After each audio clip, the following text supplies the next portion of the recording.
म्हणजे मला असं वाटतं की डिजिटलवर लोकांना काही करायचं असेल ना तर तुम्ही स्वतःला अगदी उघडपणे तुमची पर्सनॅलिटी दाखवा. मी विचार करतो मराठीमध्ये, स्वप्न मराठीत पडतात, आपण शिव्या घालतो मराठीमध्ये, मग हिंदी भाषेची मी ऍक्टिंग का करू? कुठलीच भाषा, माझ्या जगातली कुठलीच भाषा ही व्याकरणापेक्षा पण आहे ना त्या माणसांच्या अंतःकरणामुळे मोठी होत असते. क्या बात आहे. प्रमाण भाषा ही ठरवली कोणी की हीच प्रमाण भाषा आहे, ती पुस्तकात लिहिली आहे म्हणून की काय? मला असं वाटतं की भाषा कशासाठी आलेल्या आहेत, या सगळ्या कशासाठी निर्माण केल्यात आपण? एकमेकांचे विचार फक्त पोहोचवण्याचा रस्ता आहे तो. की आता बोली भाषेतून कॉन्टेंट पाहणारा प्रेक्षक पण तयार झालेला आहे मोठ्या प्रमाणात. हाय हॅलो नमस्कार, तुमच्या सगळ्यांचं स्वागत आहे द मुक्त मुक्त शो म्हणजे स्टार्टच्या या आगळ्या वेगळ्या सगळ्यात मोठ्या सगळ्या पाहुण्यांसोबतच्या शो मध्ये. येस, आज आम्ही पहिल्यांदा अमुक तमुक स्टुडिओच्या बाहेर येऊन कॅमेरा लावून भरपूर लोकांना घेऊन शूट करतो, त्याच्यामुळे वेगळं दडपण आहेत. पण सगळेच क्रिएटर मित्र आहेत, त्यामुळे तुम्हाला दिसत असतील की मराठीतले सगळे मोठे जे दिग्गज दिग्गज हे म्हणाले भारी वाटतं मला. सगळे आज आपल्या सोबत आहेत. फायनली दिग्गज. मी खूप वर्ष दिग्गज व्हायचा प्रयत्न, दिग्गज बनवत नाही. मला वाटतं मराठीतच म्हणून दिग्गज हो. आणि आज आम्ही ऑफिसच्या बाहेरून शूट करतो आहोत. फीस्ट इंडिया कंपनी म्हणून बाणेरमधलं एक सुंदर रेस्टॉरंट आहे, त्यांनी जागा उपलब्ध करून दिली आज आपल्याला शूटसाठी, तर त्यांचे आभार. आणि एक तर सगळ्या लोकांचं खूप खूप स्वागत करतो. आज आपल्याकडे सगळी मोठी पलटण आहे मराठीतली, अर्थात सारंग आहे, दस्तुरखुद्द सारंग आहे, संजय आहे, सरिताताई आहे, उर्मिला आहे आणि मनोज आहे. तर सगळ्यांचं खूप जास्त स्वागत द मुक्त मुक्त शोमध्ये.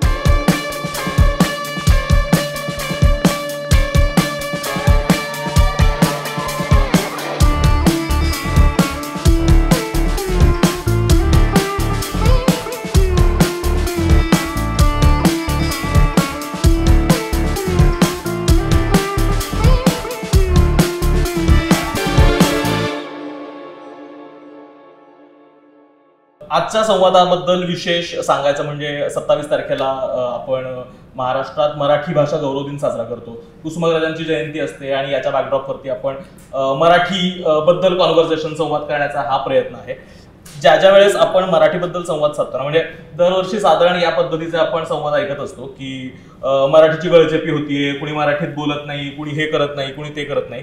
तर आज हे सगळे मराठीतले क्रिएटर्स, डिजिटल क्रिएटर्स बोलवण्याचं कारण हे होतं कारण ही एकमेव लोक आहेत जे मराठीमध्ये मुख्यतः काम करतात, जे ज्यांचं रोजचं रोजीरोटी, ज्यांचं खाणं पिणं हे सगळं त्या मराठी भाषेवरती बनवणाऱ्या कॉन्टेंट मधनं येतं. तर यांच्यासोबत आज आपण संवाद साधणार आहोत आणि ह्याच सगळ्याचा प्रयत्न करणार आहोत. एक तर सगळ्यांना मराठी राजभाषा दिनाच्या शुभेच्छा.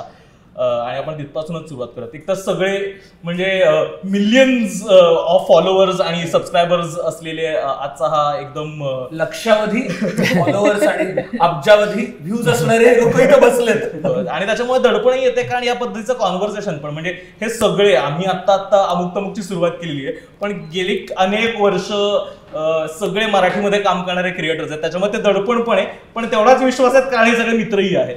तर मला वाटतं इथूनच सुरुवात करूयात की तर का मराठीत कॉन्टेंट करण्याची गरज वाटली. म्हणजे ज्यावेळेस आता सगळेजण हिंदीत जात आहेत, ज्यावेळेस इंग्लिशमध्ये जात आहेत, ज्यावेळेस वेगवेगळ्या इतर भाषांमध्ये कॉन्टेंट बनवण्याचा प्रयत्न करतायत आणि मग ते आलं होतं ना, म्हणजे मराठी ऍक्टर्स बाबत पण बोलताना म्हणजे आधी मराठीत काम करतात आणि त्याच्यानंतर हिंदीत जातात म्हणजे ते मोठे ऍक्टर झाले. मग आणखी हिंदीतले लोक पण इंग्लिशमध्ये काम करायला लागलं की आपल्याला असं वाटतं अरे हे अजून मोठे झाले. पण ज्यावेळेस ठरवलं की मराठीत काम करायचं तर ते का ठरवलं गेलं की आपल्याला मराठीत काम करायचंय?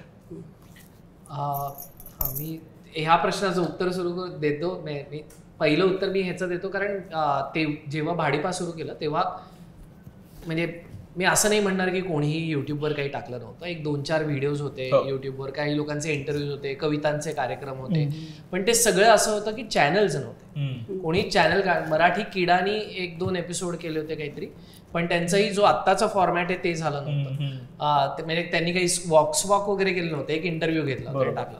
तर तेव्हा शॉक्ड होतो आम्ही खरं तर की मराठीत कोणी काही करत नाही. आणि चालू करायचं काय, आपल्याला बाहेरच्या माणसांनी दाखवायला लागतं ना आपली चूक काय, घरात तुमच्यात कशामुळे भांडण आहेत वगैरे असं. तर ते तसं झालं. पॉलानी जस्ट ती मला म्हटली की मराठीत का नाही युट्यूब आहे, कारण ती कॅनडाची आहे आणि 33 मिलियन त्यांचं पॉप्युलेशन आहे आणि कॅनडाची इंडस्ट्री सगळ्यात मोठी आहे when it comes to YouTube. सगळ्यात टॉपचे युट्यूबर कॅनडाचे आहेत आणि मग ती म्हणत होती की जर का तिकडे तू म्हणजे एवढं आहे तर तुमच्याकडे का नाही पिकअप झालेलं, हिंदी इंग्लिशमध्ये एवढं काम होतंय. तर आमच्याकडे काही उत्तरच नव्हतं की का. आणि तेव्हा आजूबाजूला इतकी लोक होती, मराठी लेखक दिग्दर्शक, ज्यांच्या गोष्टी टीव्हीवर कधीच नाही जाणार असं माहिती होतं. कारण काय आपला टीव्ही 90 नंतर इव्हॉल्व्ह होणं बंद झालं, म्हणजे त्या 2000 नंतर. तर त्यामध्ये जुनाट काहीतरी करत होतं, त्यामध्ये ते नाही जाणार हे माहिती होतं. तर ह्याचं काय करायचं असं चाललं.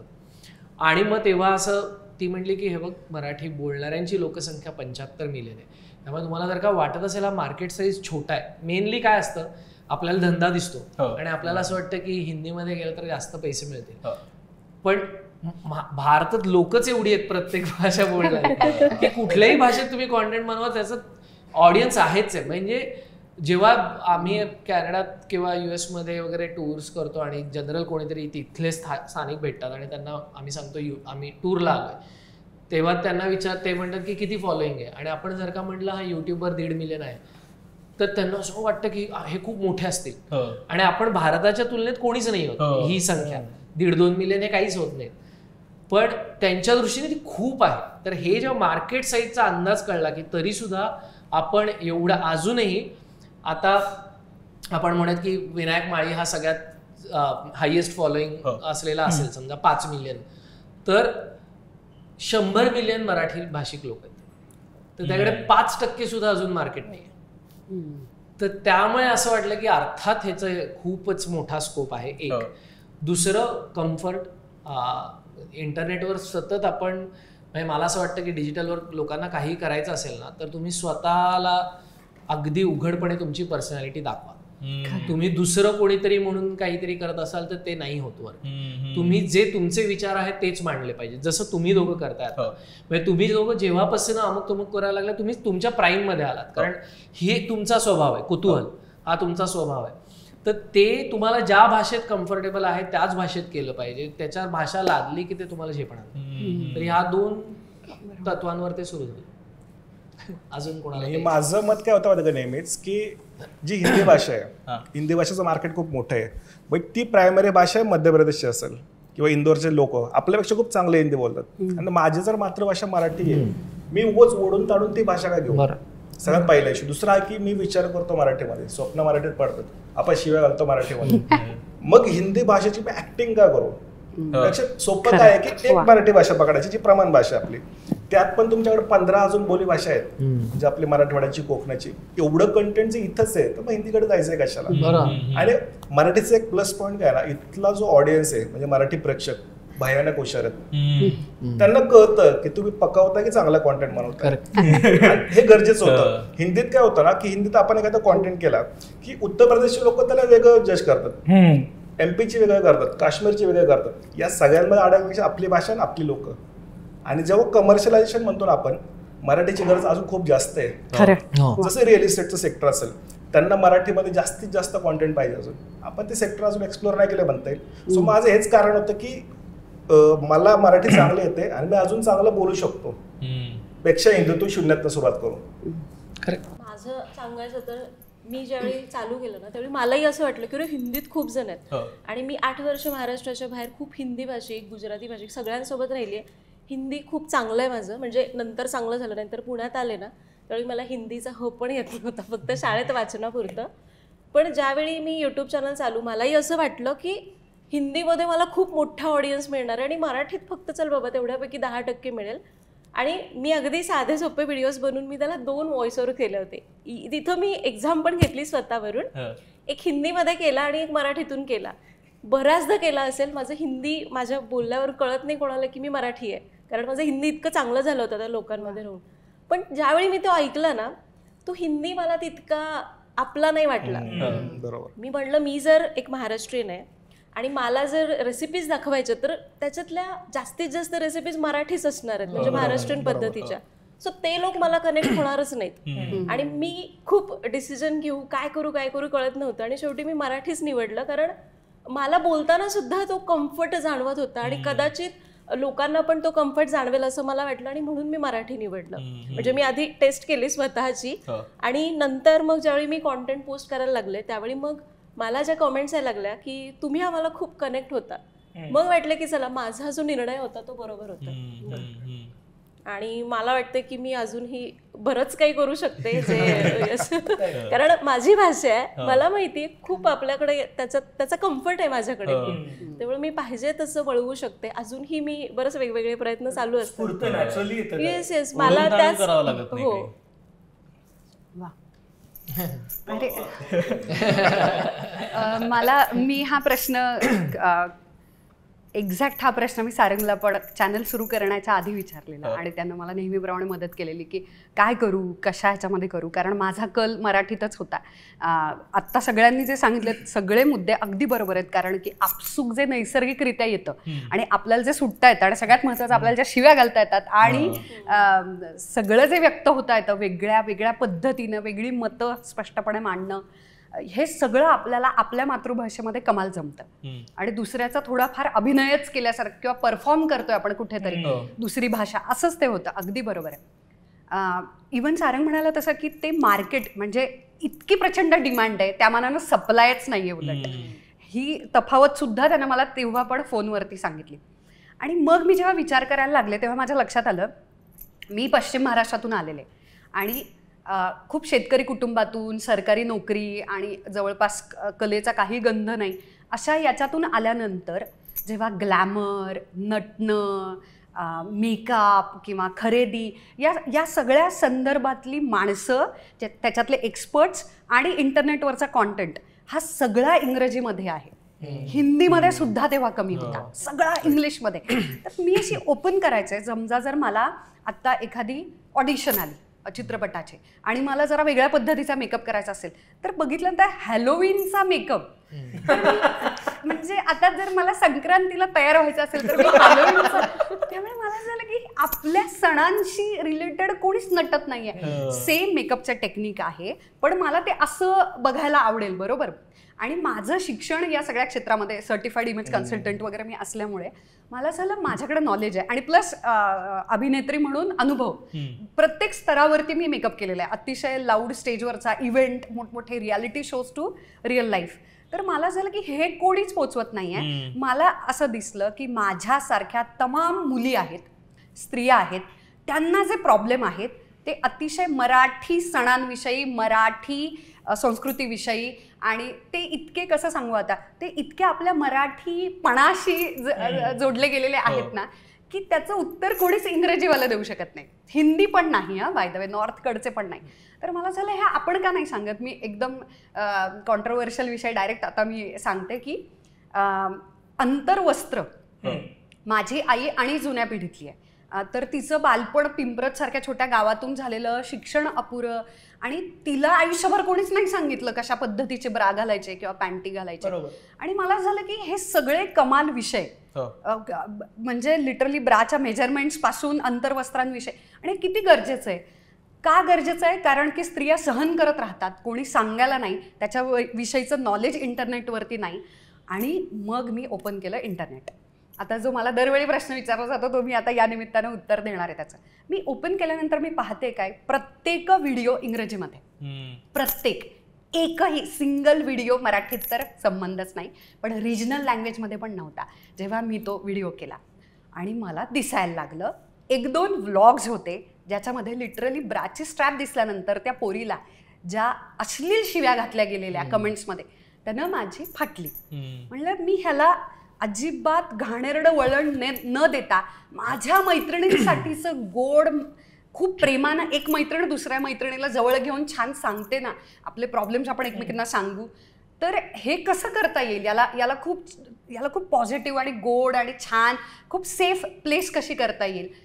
म्हणून तेव्हा मी लिटरली माझ्या लक्षात यायला लागलं की जर मराठीत पॅन्टी या शब्दाला निकर असा शब्द आहे, पण तरी मला तिथे तो चड्डू असा करावा लागला. त्याचं कारण असं माझ्या लक्षात आलं की 2 गोष्टींविषयी माणसं कधीच शिवीगाळ करत नाही, देवधर्म आणि दुसरं लहान बाळ.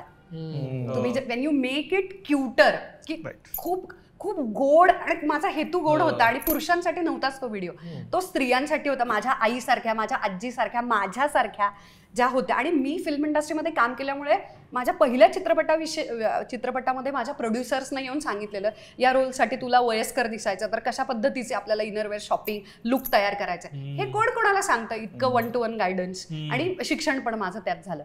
त्यामुळे मला झालं की हा सगळ्या माझ्या मैत्रिणींसाठीचा व्हिडिओ आहे, आयुष्यभर दुखत राहतं, बॅक पेन हे ते वगैरे, आणि कोणी सांगत नाही, आणि त्याच्यात काय असलेलं याला आपल्याला सायंटिफिक आणि खूप प्रेमाचं करायचं आहे. आणि त्याच्यामुळे मला त्याला एक स्टेप जास्त गोडवा द्यावा लागला आणि मला ते म्हणावं लागलं, माहिती आहे का. माझ्या भाषेतून पण ते येतं, माझ्यासाठी सहज झालं, पण मला ते चड्डू करावं लागलं. त्याचं हे कारण, हे मी करू शकले पुन्हा एकदा, कारण की मी मराठीतून आहे. आणि म्हणून मला असं दिसलं माझ्यासारख्या असंख्य मराठी पोरी ज्या मिसफिट आहेत, ज्या वानाबी म्हणून ओळखल्या जातात, कारण की माझ्या बाबतीत तर असं झालेलं आहे की मला ऑडिशनला आत घेण्याच्या आधी इतर जे कामवाल्यांचे वगैरे, कारण कामवाल्यांचे लोक मराठी लोक करतात ना, असं आहे ते हिंदी मालिकांमध्ये वगैरे सुद्धा. आणि मला हे खूप क्लिशे साऊंड करतं, पण हे झालेलं आणि मला बाहेर काढलेले. हा, तर मला झालं की मी का नाही ग्लॅमरस दिसू शकत, आणि मग मी हळूहळू शिकत गेले माझी आयडेंटिटी ओळख जपून. आणि म्हणून मला असं वाटतं माझ्यासारख्या तमाम मुली आहेत की ज्यांना खूप इच्छा आहे छान चांगल्या पद्धतीनं आतून बाहेरून नटण्याची, आणि त्यांना मदत करायची, आणि ते त्या सगळ्या मराठी आहेत. आणि मला जे नैसर्गिक येतं, माझी भाषा, मी त्याच्यातून करणार चॅनल सुरू. क्या बात आहे. माझं तर फिक्स होतं क्लिअर आहे, मराठी भाषेमध्ये करायचं हे ठरलं होतं, कारण मराठी भाषा आपली मोठी भाषा आहे या बाबतीत. आणि याच्या अगोदर जसं आता सारंगदादांनी पण सांगितलं की इंटरनेटवरती असं युट्यूबवरती सच चॅनल म्हणून कुठल्या गोष्टी अशा नव्हत्या. आणि भाडीपा सुरू झालं होतं नुकतंच, कास्टिंग काउचचे सगळे शोज होत होते, शॉर्टपुट फिल्म सारखं एक चॅनल होतं, त्यांनी बॅक बेंचर्स म्हणून एक वेब सिरीज बनवली होती. सो तो एक कॉन्फिडन्स आला होता की मराठी भाषेमध्ये काहीतरी गोष्टी व्हायला लागल्या. सो त्यातनं एक मुद्दा मला कळाला की हे आता ठीक आहे मराठी भाषेमध्ये व्हायला लागले, पण मला जी माझी बोली आहे, जे मी बार्शीत करतो, किंवा जे मी बसून आता आमचं, मला जर एखाद्या उस्मानाबाद धाराशिव मधनं मित्राचा फोन आला जे आम्ही बोलतो, सोलापुरातनं फोन आला जे आम्ही बोलतो, मला ह्या स्टाईलने जर मांडायचं असेल तर मला आता सगळ्यात जास्त स्वातंत्र्य या माध्यमात आहे. मला इथं कुणाला परमिशन घ्यायला जायचं नाही, मला कुणाला विचारायचं नाही मी अशा शब्द लिहिलाय, मी ही स्क्रिप्ट लिहिली. सो डिरेक्टली मी तर असं ठरवलं, इंग्लिश बोलणारा डोनाल्ड ट्रम्प त्यालाच मराठी करू आणि ट्रम्प. माझं ते क्लिअर होतं की मराठी भाषेमध्ये करायचं, त्यातल्या त्यात आपल्या बोलीमध्ये करायचं, त्यामुळे अजून मजा आली. मी जस्ट एक सांगायला, मी पहिला जो चॅनल सबस्क्राईब केला, फॉलो केला मराठीमधला, तो ह्याचा होता. आम्ही भाडीपा सुरू केल्यानंतर ते खूप वॉच ठेवून होतो, कुठं काय काय बघायचो सगळं. म्हणजे इव्हन मी सगळे काय म्हणतात बॅक बेंचर्स पासून सगळे व्यवस्थित कोळून पाहिलेत. पण पहिल्यांदा ह्याचं कॉन्टेंट आलं तेव्हा असं आलं की हा जे बात म्हणजे हे पाहिजे मराठीत, की ते इतक्या बोलीभाषेत पाहिजे ना, आणि इतकं हायपर लोकल पाहिजे की, त्यामुळे मी तेव्हापासून फॅन आहे. मला हा आता जो संजयने जो मुद्दा सांगितला तो मला फार अधोरेखित करावा असं वाटतो की कायम ना आतापर्यंत मराठीमध्ये पण जे जे काही साहित्य तयार झालं किंवा मोस्टली ज्या फिल्म्स तयार झाल्या बऱ्याचशा गेल्या काही काळात, इमिडिएट काळात, त्याच्यात प्रमाण भाषा आणि त्याच्यातनं होणाऱ्या कॉन्टेंटला जास्त महत्त्व दिलं जात होतं. आणि जे बोली भाषेत बोललं की त्याला गावंढळ, गावठी किंवा कुठंतरी न्यूनगंडाच्या ह्याने बघितलं म्हणजे भीती वाटायची, मग खाली बघितलं ना लिटरली हे गावठी आला असं काहीतरी बोलायचं. पण आता हे मला डिजिटल माध्यमाचं कौतुक वाटतं की त्याच्यातनं आपण बोलीभाषेत करतोय आणि ते आता आवडीने बघितलं तर कौतुक केलं. तर संजयचं तर त्याच्यात खास कौतुक आहे, त्याला एक ग्लॅमर मिळून दिला आणि ह्याच्यात मी माझं म्हणणं मांडू शकतो माझ्या भाषेत, माझ्या बोलीत. तुम्हाला काय म्हणजे याच्याबद्दल? नाही करेक्ट आहे. प्रमाण भाषेच्या बाबतीत ज्या काही त्याला आपण असं म्हणू जे मीच होतं ही म्हणजे करेक्ट आहे, ही बोलण्याची पद्धत आहे, याच चौकटीमध्ये जे काही संवाद झाला पाहिजे, याच चौकटीमध्ये मांडणी झाली पाहिजे. तर एक प्रकारचं असं म्हणलं तर भाषेने बोलींवर केलेला दहशतवाद असं म्हणलं तरी चालू शकतो या गोष्टीला. उगाच दहशत होती सगळ्यांमध्ये, असं नाही असं कसं, किंवा आता जसं तू स्वतः सांगितलं की गावंढळ बोलला तर ते डाऊन मार्केट, पण मग म्हणूनच आम्ही आता रॅप बनवतो ना गावरान मुंडे, कारण ती गावरान स्टाईल आहे जी खालनं ज्यावेळी रूट मधनं येतं ना, ज्यावेळी मनातनं येतं, आणि लोकांना हे कळण्यासाठी पण तो ठराविक एक टाइम जावा त्यावेळी मनोज आला आणि तो स्पायसी किक घेऊन आला एक गोष्ट की ती स्टाईल लोकांना हे कळण्यासाठी तो time frame as in creator म्हणून पण आम्हाला तेवढा वेळ घालवावा लागला ह्या गोष्टी मांडत असताना, प्रत्येक गोष्ट सांगत असताना किंवा विविध गायसारखं स्केच करत असताना तो टाइम पण पहिला द्यावा लागला. हे प्रमाण भाषेचं एक सगळं आपण पाहिलं, त्याचं सॅच्युरेशन पण आलं आणि लोकांना एक नवीन गोष्ट वाटते आणि कनेक्ट असतो की ज्यावेळी एक जण म्हणतो की काय लागा असं नाही लागा किंवा का हे जे आपण जनरल लिंगो म्हणतो, ह्याच्या बोली म्हणतो, आपल्याकडे 5-50 बोली आहेत मराठीमध्ये, ह्या सगळ्या गोष्टी कनेक्ट करतायत. आणि आज जरी पाहिलं आपण जे काही शॉर्ट फॉर्म मधला कॉन्टेंट येतोय हा सगळा बोलींवरती आधारित असल्यामुळं खूप जास्तीत जास्त लोकांपर्यंत तो पोहोचला जातोय आणि त्यातनं नवीन नवीन विषय आता मार्केटमध्ये यायला लागले जे कळतायत लोकांना आणि त्यातली मजा पण आता कळते. संजू राठोड सारखं पोरग चुंकावाली त्याचं गाणं असते काय मराठीमध्ये 100 मिलियन व्ह्यूज, जी बोली एका बोलीमधून येते किंवा अजून आपण म्हणूया एका डायलेक्ट वरती आधारित असणार ते गाणं आहे किंवा आम्ही बनवलेलं उसाचा रस ते ट्रॅक असतं. मराठी हिपहॉप इंडस्ट्रीत सगळेजण, कारण ती काही बोलीभाषा कोणीच वापरत म्हणजे एकही रॅपर वापरत. आणखीन एक न्यूनगंडाचं तू विचारलंस म्हणून सांगतो की आता हिने जे उदाहरण दिलं मला पहिल्यांदा आयुष्यात, कारण मी तर पुण्यात वाढलोय, सदाशिव पेठेत वाढलोय, इंग्लिश मिडियम मध्ये शिकलोय, त्यामुळे आपल्याला तर वाटतं की आपल्याला सगळंच येतं म्हणजे तर त्यामुळे न्यूनगंड असा काही प्रश्न नव्हता. पण ज्या क्षणी मी मुंबईला शिफ्ट झालो आणि तेव्हा आपला ऍक्सेंट आत्ता तू जसं म्हणते तसं की ते अरे हा व्हर्नॅक्युलर आहे हे जे आहे ना, तर ते पॉला पिचिंगला जायची ना अशा मोठ्या कंपन्यांमध्ये, तेव्हा एक आमचं लिहायचं वाक्य होतं की लेट्स मेक व्हर्नॅक्युलर असं म्हणतो. तर हे कूल वाटलं पाहिजे. लोकांना काय वाटतं की हा न्यूनगंड असं आपण मराठीत बोलणं किंवा आपल्या बोलीभाषेत बोलणं, कुठल्याही भाषेत बोलणं हे कूल नाही. पण आता जेव्हा म्हणजे आपला ब्रोचाचा टी शर्ट आहे किंवा इव्हन स्वैग असं लिहिलेलं असतं, ह्यांनी काढलंय कोण आपले त्यांचा स्वॅग नावाचा टी शर्ट आहे आणि देवनागरीमध्ये स्वैग लिहिलं. तर इथपर्यंत ते तो म्हणजे भाषांचा कूलनेस तिथपर्यंत पोहोचवणे की त्यांनाही वाटणं आपण आत्तापर्यंत मारामाऱ्या करत होतो ना की पाट्या मराठीतल्या, तर त्याच्या जागी जर का स्वतःहून जर का एखादा मोठा ब्रँड देवनागरीचा वापर करतोय तर हेच माझ्या मताने त्या न्यूनगंडातून बाहेर पडण्याचं चिन्ह. मला आणि हे याच्यात ना म्हणजे क्रिएटर्सचं ना आता ज्या कम्फर्टेबली सगळे लोक, म्हणजे एक काळ होता ज्यावेळेस कॉलेजमध्ये वगैरे पण काय प्रमाण भाषा सोडून इतर भाषा बोलणारी कुठलीही लोक होती ना, म्हणजे शार्दूल कायम त्याचं उदाहरण देतो की कसं इस्लामपुरातून इकडे आल्यानंतर त्याची भाषा बदलली. तसं साधारण एक गेल्या 10-15 वर्षापूर्वी हे कल्चर होतं की एक प्रमाण भाषा बोलणारा सर्कल असायचा, ते सोडून बाकीचे सगळे असायचे. मग तुम्ही कुठल्याही भागातले असाल, तुम्ही बाकीचे सगळे आहात आणि फक्त प्रमाण भाषा बोलणारा एक ग्रुप होता. हे गेल्या 6-7 वर्षात कॉन्टेंट क्रिएटर्सने जो कॉन्फिडन्स दाखवलाय ना त्या भाषांमध्ये, बोली भाषांमध्ये काम करून, त्याच्यामुळे आता लोक कम्फर्टेबली त्या भाषेत बोलतात. तर मला कॉन्टेंट क्रिएटर्सचं पण एक कॉन्ट्रीब्युशन म्हणून एक खूप इम्पॉर्टंट वाटतं ते की भाषा जपण्याचा. आता प्रत्येक वेळेस बोलतो भाषा जपत नाही, भाषा जपत नाही. हे कॉन्टेंट क्रिएटर्स, मला कायम असं वाटतं की कॉन्टेंट क्रिएटर्सना ना त्यांना ज्या पद्धतीचं डिझर्व करतात ना, ज्या पद्धतीचं रेकग्निशन डिझर्व करतात त्या पद्धतीचं रेकग्निशन कुणीही देत नाही. मला वाटतं आपापल्या भाषांमध्ये बोलण्याचा कॉन्फिडन्स जो क्रिएटर्सने दिलाय ना, त्याच्यामुळे आता कुणी कुठल्याही भाषेत बोलतात. म्हणजे आमचा मित्र अभय, तो विदर्भातनं आलेला आहे, तो कायम तो त्याच्या विदर्भाच्या टोनमध्येच बोलतो आणि मला आता कायम हेवा वाटतो. कारण मी ना माझ्या घरी जी भाषा बोलतो ना ती मी भाषा बाहेर नाही बोलत. म्हणजे माझ्या आईशी पण म्हणजे हा हू जे बोलतो ना ते मी बाहेर जाताना नाही बोलत. मी आता ही जी भाषा ती माझी भाषा नाही. मला असं वाटतं की अरे मी माझी भाषा हरवली. म्हणजे ह्या सगळ्या प्रोसेसमध्ये कुठेतरी पोचायच्या नादात मी उगाच स्वतःबद्दल तो न्यूनगंड बाळगला आणि ते पोचलो नाही. आणि या सगळ्यामध्ये क्रिएटर्स आत्ताचे जे आहेत ना ते लोक आत्ताच्या पिढीला, आत्ताच्या लोकांना तो कॉन्फिडन्स देतात आणि म्हणून ते लोकांचं रेकग्निशन एका वेगळ्या पद्धतीने व्हायला पाहिजे असं डेफिनेटली वाटतं. म्हणजे जे उर्मिला पाहुणी म्हणते ते पाहुणी म्हणल्यावरती ते जास्त हाय हॅलो गाईज म्हणल्यावरती नाही, म्हणजे हाय हॅलो गाईजच्या विरुद्ध नाही, पण पाहुणी म्हणलं आपली वाटते, पाहुणी वाटते ती माझ्या घरी आली, बरोबर, अदरवाईज नाही वाटणार. पण तरीही मला शिव्या मिळतात. मी कशा सांगते, जे प्रमाण भाषा प्रेमी आहेत त्यांना पुन्हा एकदा पाहुणीचं कॅरेक्टर आणलं तर मला जे म्हणजे एवढं ट्रोलिंग, एवढे हेट कमेंट्स मला आज तागायत कोणत्याच व्हिडिओवरती नाही आलेल्या. तर मी फक्त संपूर्ण 5 वर्षात फक्त 2 व्हिडिओ असे केले जे वेगळ्या आवाजातून केले. तर त्याच्यामधला एक पाहुणीचा आवाज होता आणि एक नॉर्मल बेस टोन होता. तर जो पाहुणीचा अस्सल जो आवाज होता त्याच्या खाली ज्या कमेंट्स आल्या त्या इतक्या वाईट आल्या. त्याचं पुन्हा एकदा सेम आलं की काय गावठी आणि काय हे नाही असलं आम्हाला बघायला, याच्यासाठी नव्हतं सबस्क्राईब केलं. आणि मला इतकं वाईट वाटलं ना. आणि मग तिथेही पुन्हा एकदा युद्ध सुरू झालं खाली कमेंट्समध्ये की तुम्ही असे बोलता वगैरे. तर मला दुर्दैवानं असं वाटतं की अजूनही जेवढं बोलीभाषेला स्वीकारायला पाहिजे ना, की माझ्यापेक्षा विलग असणं, वेगळं असणं म्हणजे माझ्यापेक्षा विरुद्ध असणं असं नाही आहे. फक्त वेगळं आहे ते, आणि उलट वैविध्य आहे म्हणून जग सुंदर आहे.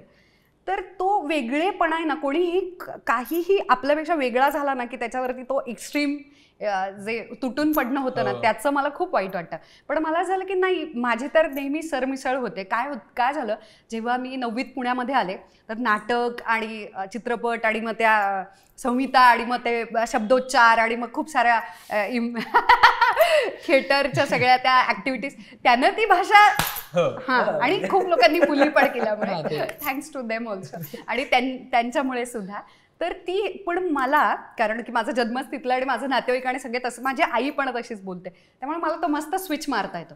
त्यामुळे मी त्याची उलट अशी शक्ती म्हणतो ना तसं म्हणून मी वापरलं की अरे आपल्याला, माझ्याकडे एवढी व्हरायटी आता की मी असं पण बोलू शकते, मी असं पण बोलू शकते. आणि मी जेव्हा दिल्लीकडचे जे माझे मित्रपरिवार होता ते मुंबईत राहायचे, तर मी त्यांच्याबरोबर राहिले आणि त्यांच्याबरोबर हिंदी मालिकांमध्ये काम केलं. त्याच्यामुळे ना माझी हिंदी ही अगदी दिल्लीची आहे. त्यामुळे हिंदी बोलायला लागल्यानंतर लोकांना मी पंजाबी वाटायला लागते अशा पद्धतीने. तर मला झालं हे शस्त्र म्हणून मला वापरता येते, कारण की मला प्रत्येक बोलीचा प्रचंड अभिमान आहे. त्यामुळे मला झालं मी करत राहणार पाहुदी. त्यामुळे मी ते स्विच मारते माझ्या परीनं. कधी लोक स्वीकारतात, कधी नाही स्वीकारत. ही मजा आहे खूप जास्त. मगाशी तू म्हणालास ना की आपलं मराठीत 52 बोली भाषा आहेत, आणि असं आहे ना, कुठली नदी सगळ्यात मोठी कधी होते की जेव्हा त्याला सगळ्यात जास्त ओढे नाले वेगवेगळे प्रवाह येऊन जोडतात. मराठी अशी नदी आहे मोठी की ज्याला 52 नाले येऊन जोडतात, 52 ओढे येऊन जोडतात. मग आपण त्या जी नदी समृद्ध करतो त्याला का आपण नाव ठेवायचं? त्याला एक मोठं क्रेडिट नागराजला पण जातं, कारण सैराट नंतर ज्या गोष्टी बदलल्या ना त्यालाही खूप महत्व आहे. म्हणजे कारण कॉन्फिडन्सच आला ना की सगळ्यात मराठीतला आतापर्यंत सगळ्यात मोठा जो सिनेमा आहे फायनान्शियली सगळ्याच वाईज तो बोलीभाषेत आहे. आणि मग आपोआप तोंड बंद होतात. म्हणजे कारण म्हणजे ते जे काय हे ऍक्सेप्ट नाही होणार वगैरे सगळं एकदम घरी बसायचं असं होतं. हा कॅपिटलिझम सगळ्यांचा हिशोब करतो. पण तुम्हाला असं वाटतं का की म्हणजे प्रेक्षकही तसा झाला त्याच्यामुळे, म्हणजे जिओमुळे असेल, इंटरनेटमुळे, कारण ताई सगळ्यात बेस्ट सांगू शकते. तिच्या ज्या वेगवेगळ्या रेसिपीज आहेत, आता मला जर एखादी गोष्ट शिकायची असेल तर ती मला कन्झ्युम करताना पण, प्रेक्षक म्हणून पण मी सांगते की आता बोली भाषेतून कॉन्टेंट पाहणारा प्रेक्षक पण तयार झालेला आहे मोठ्या प्रमाणात. किंवा कदाचित तो सारंग म्हणतो तसा तो आधीपासूनच होता, पण आता प्रत्येकाच्या हातामध्ये मोबाईल, त्यामुळे भारतामध्ये असं मध्ये आता सर्वे झाला की यूट्यूब आणि व्हॉट्सॲप हे सगळ्यात जास्त कन्झ्युम केले जाणारे ॲप्स आहेत. तर आता उदाहरण, माझं 2.5 वर्षाचं बाळ आहे, तर अथांगला काहीतरी खाऊ घालायचे जे विना तिखटाचे, तर मी पटकन सरिताताईचाच व्हिडिओ बघणार ना की रोजच्या ह्याच्यातली भाजीची बाळासाठी पण चालेल, याच्यासाठी पण चालेल. तर त्यासाठी मी पुस्तक नाही विकत घ्यायला जात रोजच्या भाज्या तयार करण्यासाठी. तर आपण येऊयात नंतर. मला माध्यमांमध्ये भांडणं नाहीत लावायची. पण साहित्य का असं तू म्हणतोयस, तर रोजच्या आयुष्यामध्ये मला काहीतरी शैक्षणिकरित्या, शैक्षणिक साहित्य आपण म्हणूयात त्याला, मला काहीतरी शिकायचंय, तर माझ्यासाठी सगळ्यात सोपं, सोयीचं, सुविधा असलेलं माध्यम म्हणजे यूट्यूब आहे. मला पटकन इतकी छान भाजी बघायला मिळते, सरिताच किचन बघितलं की, तर मग मला पुस्तक घ्यायची वेळ येत नाही, कारण ते माझा ऍक्सेस आहे मला. मला काय वाटतं ना की प्रमाण भाषा ही ठरवली कोणी की हीच प्रमाण भाषा आहे, ती पुस्तकात लिहिली म्हणून की काय. मला असं वाटतं की भाषा कशासाठी आलेल्या आहेत, या सगळ्या कशासाठी निर्माण केल्यात आपण, एकमेकांचे विचार फक्त पोहोचवण्याचा रस्ता आहे तो. त्यामुळे ती भाषा आहे, त्यामुळे हीच प्रमाण भाषा असं नाही असलं पाहिजे मला तर असं वाटतं. कारण प्रत्येक बोली भाषा, आता समजा जर प्रमाण भाषेचंच आपण म्हटलं की नाही हीच बोलली पाहिजे आणि जर ती आपल्याला येत नाहीये तर कुठेतरी न्यूनगंड वाटतो, असं नाही पाहिजे. कारण जर तसंच बोलायचं ठरवलं तर आपल्या कुटुंबाशी आपण तितके कनेक्टेड नाही राहणार. जबरदस्ती आपण बाहेर जाणार आणि तीच भाषा, आता तू म्हणालास की मी आईशी घरी नाही बोलू शकत, जी भाषा मी घरी बोलतो ती मी बाहेर नाही बोलत, पण जर तू घरात पण प्रमाण भाषाच हीच आहे असं ठरवून बोलायला लागला तर तू कनेक्ट घरातल्याशी नाही. त्यामुळे मला वाटतं की हीच प्रमाण भाषा असली पाहिजे. असं जर आपण म्हणलो तर संजय म्हणाला त्याप्रमाणे की आपण त्याच्यावर बोलीभाषांची त्याच्यावर दहशत आहे. Yes, असं पण यात तर अजून काम व्हायला पाहिजे. होतं काय की आपल्याला हरियाणवी ऍक्सेंट कूल वाटतो, कारण त्यामध्ये रॅप बनतात आणि ते असं मोठमोठ्या कार घेऊन लॅविश लोक दिसणारे सगळे कूल ग्लॅमर. आणि आपल्याकडे जेव्हा गरीब माणूस दाखवायचा ना, आपण मराठीचा ऍक्सेंट त्याच्यावर टाकतो, तो असं बोला म्हणजे तू गरीब वाटणार, म्हणजे तू साधा वाटणार. प्रॉब्लेम इथं आहे. आता जसं झुमकावाली पोर आहे, मला त्यातलं एकही वाक्याचा अर्थ अजूनही कळाला नाहीये, पण ते गाणं भारी आहे.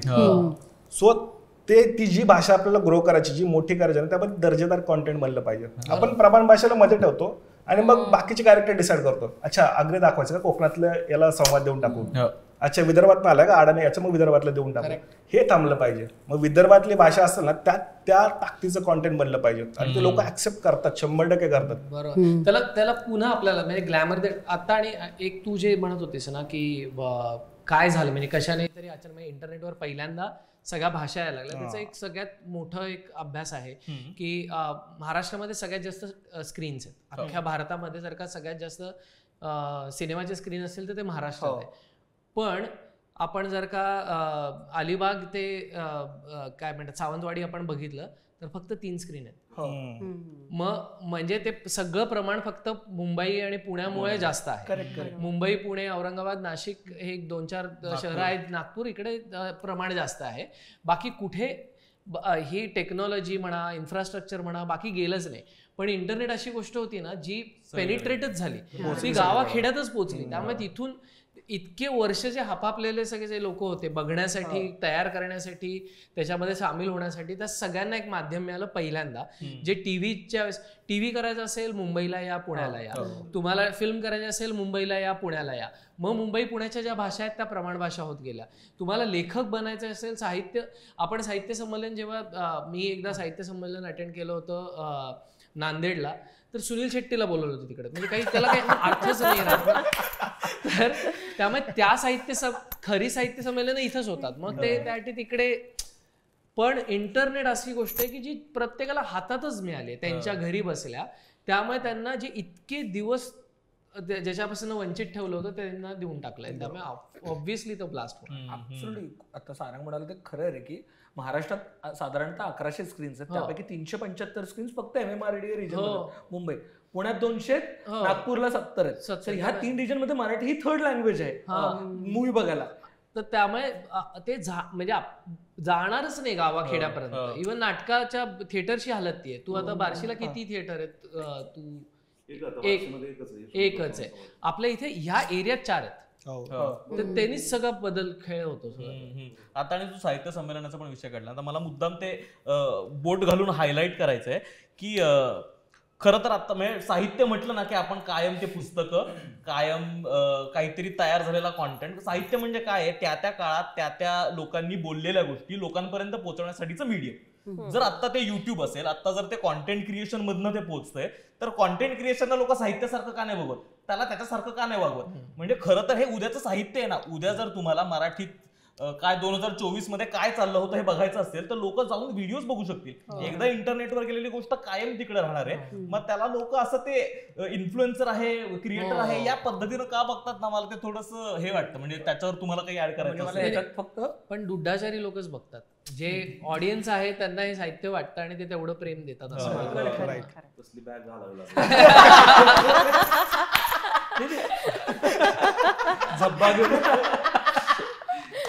फील नाही असं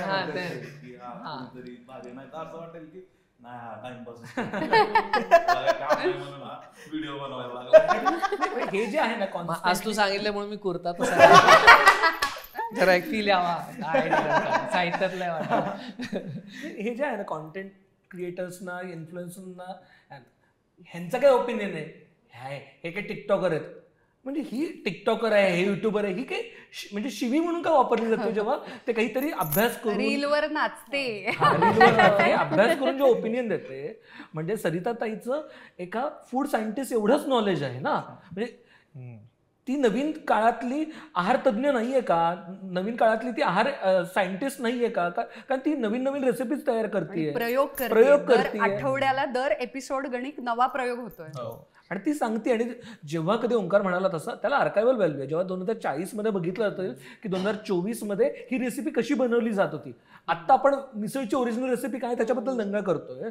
सिमिलरली 2024 मध्ये काय होतं हे सरिताताईच्या व्हिडिओ मधनं कळणार आहे. फक्त माध्यम बदललंय. आधी पुस्तकं होती, आता अजून सोपं झालंय. लोकांना ते बघायला मिळतंय, ऐकायला मिळतंय.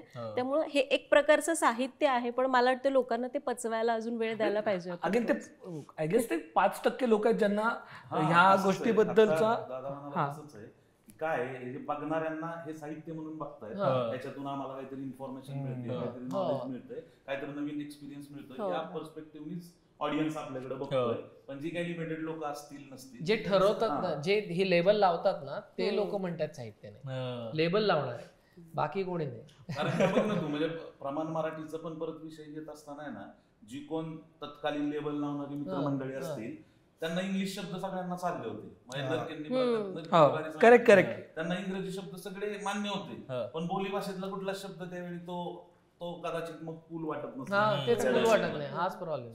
ते तर हे होईल मला वाटतं. हिस्ट्रीत मध्ये तेच आहे ना की एक साहित्यिक ज्येष्ठ साहित्यिक प्रॉपर साहित्यिक,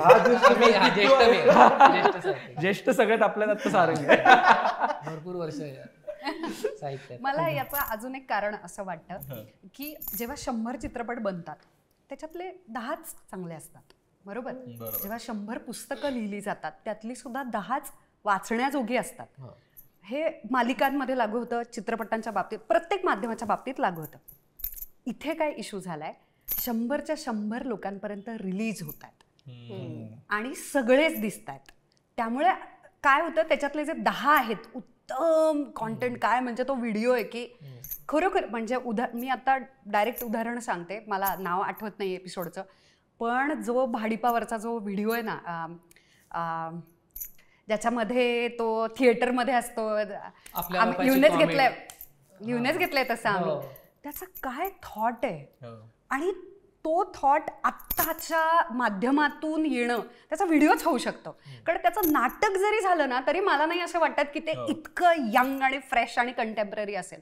म्हणजे मला तो व्हिडिओ अजूनही स्मरणात आहे. त्याचं कारणच असं की मला झालं की अरे एखादा प्रायोगिक नाटकाचा प्रयोग बघून आल्यानंतर मला जितकं समाधान मिळालं तितकं तो व्हिडिओ बघितल्यानंतर मला मिळालं.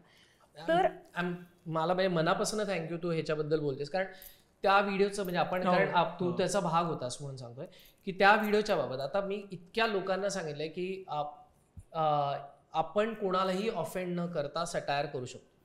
म्हणजे कोणालाही न हिणवता, कोणालाही वाईट न दाखवता, कुठल्याही लफड्यामध्ये न अडकता आपण सर्वांवर भाष्य करू शकतो, असा तो आम्ही प्रयत्न केला होता. कमाल. आणि त्यामुळे त्याला वेळही खूप लागला ते लिहायला, की ह्याच्यात कसं बारकाव्याने असं करता येईल की आपण मारायचे तर सगळ्यांना थोबाडीत, पण कोणी उलटा हात नाही. मग आता या व्हिडिओची जी संहिता आहे, स्क्रिप्ट आहे, ते साहित्यच आहे ना. तर त्यामुळे ते त्याच्या मागे कष्ट आहे असं कोणालाच वाटत नाही. हा प्रॉब्लेम हे जुळवून आणणं की आपण डावे उजवे मधले सगळ्यांवर आपण टीका करतोय आणि कलाकार म्हणून टीका करतोय, कारण आम्ही कोण आहोत हे दाखवण्यासाठी, आणि त्यांना वाटतं हे सोपं आहे हा व्हिडिओ. किंवा इव्हन AIBचे आता पूर्वीचे व्हिडिओ, आता ऑनेस्ट एअरप्लेन, ते इतक्या ते साहित्य आहे प्रॉपर आणि ते काळाच्या किती पलीकडे, पण आजही आपण त्याच्यावरती हसतो. त्याचं तू म्हणाल तर आता हा जो व्हिडिओ आहे तो हरवतो ना, कारण 100च्या 100 रिलीज होतात, मध्ये डिस्ट्रीब्युटर, प्रोड्युसर, फायनान्सर नाहीये, त्या गर्दीत ते जे बेस्ट ऑफ द बेस्ट 10 आहेत ते हरवतात. मी आता ह्याच्या स्क्रिप्ट बद्दल हा इकडे मी त्याला घेऊन पण ते सांगेल, त्याच्या स्क्रिप्ट्स असतात, ती काही नुसती जनरल कमेंट्री नाही आहे, ते प्रत्येक शब्दाला काहीतरी अर्थ येतो, तिथे का आलाय, त्याच्या रिदमला अर्थ आहे, म्हणजे कवितेसारखं वाटतं ते ऑलमोस्ट. आणि मी आता त्याला बाहेर सांगत होतो की मी श्वान म्हणायला लागलोय कुत्र्याला, त्याच्यामुळे हा शब्द तरी मला परत आणून दिलाय. कोण श्वान म्हणत असेल नाही तर कुत्र्याला, ह्याच्यामुळे म्हणतात लोक, तर ते अर्थात साहित्य वाटतं. त्यामुळे श्वान आहे माझ्या भावाकडे, कारण त्याचं मराठी लिटरेचर UPSC ला होतं, म्हणून त्याने त्याच्या कुत्र्याचं नाव श्वान ठेवलं. त्यामुळे असे खूप मोजके लोक. ह्या याच्यात किती जुने शब्द म्हणजे वापरात गेले होते, मे बी गेल्या 10 वर्षात. म्हणजे पावला जसं बावळटे म्हणते, ते बावळटे कूल वाटायला लागला. cute वाटायला लागलं. किती गोड आहे ते, अगदी बरोबर. आणि खरंच तो त्या व्हिडिओमध्ये त्याचा जो अट्टाहास आहे ना, प्रत्येक शब्दाला मी पर्याय शब्द, तो खूपच, आणि ती खूप अस्सल करमणूक आहे. मला मनोज दुधाजकडे यायचं आता की ज्या स्पेसिफिकली बोलीभाषेत काम करतो वगैरे, तर एकतर सुरुवात करताना सेम रिस्पॉन्स होता का, म्हणजे सेम पद्धतीनं ते पाहिलं गेलं का, आणि काय फायदा होतो, म्हणजे हे आता आपण हे तर झालंच की बोलीभाषांमध्ये काम करतोय वगैरे, त्याने काय वेगळा फायदा होतो कॉन्टेंट करत असताना पण, आणि मग ते कसं रिफ्लेक्ट करतो तुझ्या कॉन्टेंटमध्ये पण? सुरुवात करताना काय झालं, मी व्हिडिओ केला, मी कधीच कंटेंट क्रिएटर नव्हतो, मी लिहायचं फेसबुकला वगैरे एवढंच.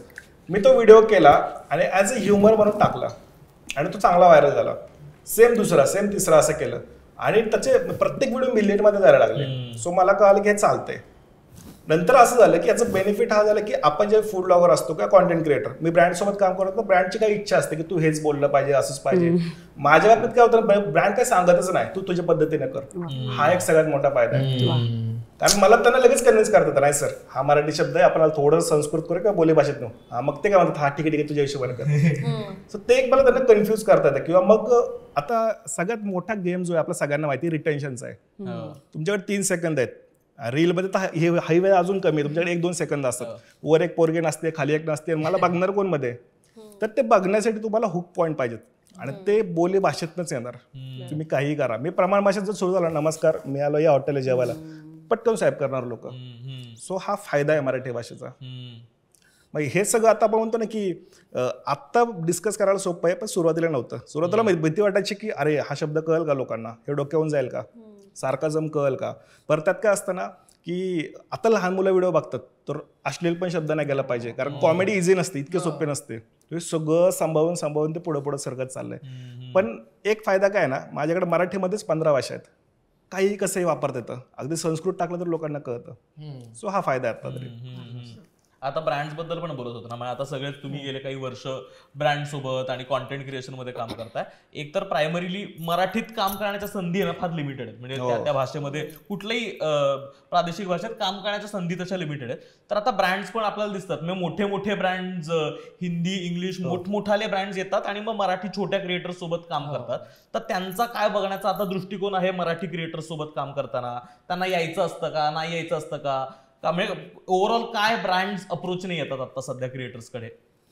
सो आता कारण मी रिसेंटली स्वयंटॉकमध्ये त्या विषयावर खूप मोठं एक हे दिलं, तर त्याच्यामध्ये हायपर लोकल मार्केटिंग हा आता सगळ्यात मेन फॉर्मॅट झाला आहे मार्केटिंगचा. कारण काय आपले अल्गोरिदम्सच असेल, तुम्हाला सगळ्यांना पण नोटीस झालं असेल, तुम्ही जिथून पोस्ट करताय तिकडचीच लोक बरोबर. तर त्यांनी इंटरनेट पेनिट्रेशन आता पूर्ण झालेलं आहे, तर त्याच्यामुळे अल्गोरिदम्स असे आहेत की आता बार्शीतनं जर का पोस्ट केलं तर 1200 लोकांपर्यंत पोहोचतं. आम्ही इव्हन तिकीट विकताना असं करतो की जगात भारी टूर होते आता, ज्या शहरामध्ये तिकीट विकली गेली नव्हती इकडे एक दिवस आधी गेलो आणि त्या शहरातनं लाईव्ह केलं, दुसऱ्या दिवशी सगळी तिकीट विकली गेली. कारण नाशिकच्या लोकांना माहितीच नव्हतं असं काही आहे, कारण पोस्ट मुंबईवरनं झाली. तर जेव्हा आम्ही तिथे जाऊन पोस्ट केलं त्याच्याबद्दल, तर दुसऱ्या दिवशी ते फुल झालं. तर ते हायपर लोकल मार्केट, त्यामुळे इव्हन ब्रँड्सकडे पर्याय नाही. ब्रँड्सकडे दिल्लीत बसलेल्या ह्यानी त्यांना मुंबईपर्यंत पोहोचताच येत नाही, त्यांना इकडे यायलाच लागतं, त्यांना पुण्यातल्याच माणसाला हायर करायला लागतं, सेम फिल्मसाठी करायला लागतं. तुम्हाला हायपर लोकल अल्गोरिदम्सच असे आत्ता पुश करतायत, आत्ता किती दिवस करतील माहित नाही, अल्गोरिदम बदलत असतं त्यांचं काय, आणि आता नवीन काहीतरी टेक्नॉलॉजी येईल मग ते सगळं बदलून जाईल. पण तेच असं पुश करतायत की ब्रँड्सना पर्याय नाहीये लोकल लोकांकडे येण्याशिवाय, आणि त्याच्यामुळे आपण त्या उद्देशाने फायदा करून घेतला पाहिजे. म्हणजे आता कांदे पोहे चालू करण्याच्या मागे उद्देश तो होता की एका वेळेस तुम्ही 2 मार्केट टॅप करू शकता. म्हणजे ऑडियन्सचा नाही, ऑडियन्सवर आम्हाला प्रेमाने करायचं, कारण काय जो एक ते हाच बोली भाषेचा, हे पुणेरी आहेत हे लागलं होतं. आणि तुला माहिती आहे आपल्या ऑफिसमध्ये अर्धे लोक पुणेरी नाही आहेत, रादर मी एकटाच उरलो असेल आता, बाकी सगळे वेगळ्या भागातनं आलेले आहेत, म्हणजे नगरचे आहेत, अकोल्याचे, जसं तर सगळीकडनं आलेले लोक आहेत. तर त्याच्यामुळे त्याचा एक मान असावा म्हणून आपण ते चालू केलं. पण त्याच्यातनं एक फायदा असा होतो की कांदे पोहेला सगळ्यात का ब्रँड्स येतात, एकाच 2 मार्केट टॅप होतात, तर ते हायपर लोकल जाणं हे अत्यंत गरजेचं आहे.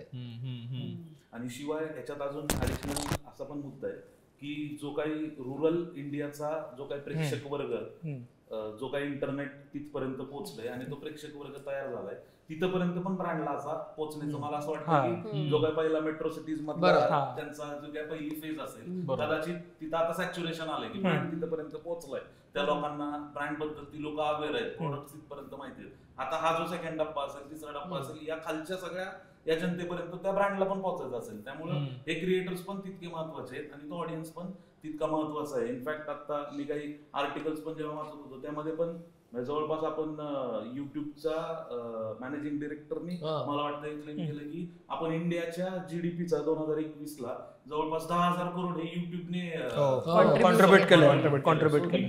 मोठी गोष्ट आहे. शिवाय येणाऱ्या काळामध्ये ब्रँड्स सुद्धा हे खूप हायपर लोकल क्रिएटर्सलाच जाऊन पिच करतायत आणि त्यांच्या बाबतीतली इन्फॉर्मेशन, त्यांच्या बाबतीतला माहिती लोकांसमोर मांडण्याचा आता हा काळ आहे सगळा. पण अगेन अल्गोरिदम आणि परत रीचचं नाही, फक्त रीच त्यांना करायचं असं नाही, कन्झम्पशन पॅटर्न बदललाय.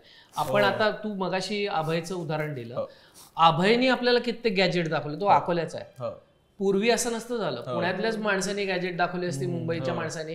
इंटरनेटमुळेच त्याला इतके गॅजेट्स माहिती आहेत आपल्याहून की तिकडे कन्झम्पशन वाढलंय. आणि प्लस अमेझॉन सारखं वगैरे ते सगळं जे आपण ऑनलाईन शॉपिंग म्हणतो, तर ह्यांना माहितीये की माझ्या गावात डिस्ट्रीब्युटर नसेल पण मला मागवतं तर येतं कुठेही. तर त्या सगळ्यामुळे कन्झम्पशन पॅटर्न पण बदललाय. जे ब्रँड्स कधी गावाखेड्यात गेलेच नव्हते त्यांना पर्याय नाही तिथं जाण्याशिवाय, तिथं मार्केटिंग करण्याशिवाय. भारत मार्केटच टॅप करायचं राहिलं, इंडिया मार्केट झालंय टॅप करून, आणि ते 2% होते झाले आता. आणि परत ते भिंती रंगवण्याचा फॉर्मॅट पण जुना झालाय ना. त्यातलं खूप भारी होतं, म्हणजे स्पायसी पिक्चर एखादी गोष्ट जात असेल ना तर ते अजून इंटरेस्टिंग पद्धतीने पोहोचती त्या भागांपर्यंत.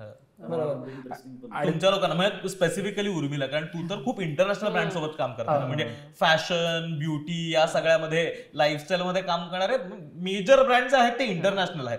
त्यास मराठी क्रिएटर्स कडे बघण्याचा किंवा मराठी बोलीभाषांमधल्या लोकांकडे पोहोचण्याचा त्यांचा काय आउटलुक असतो? आता मला याच्यामध्ये पण एक तक्रार आहे.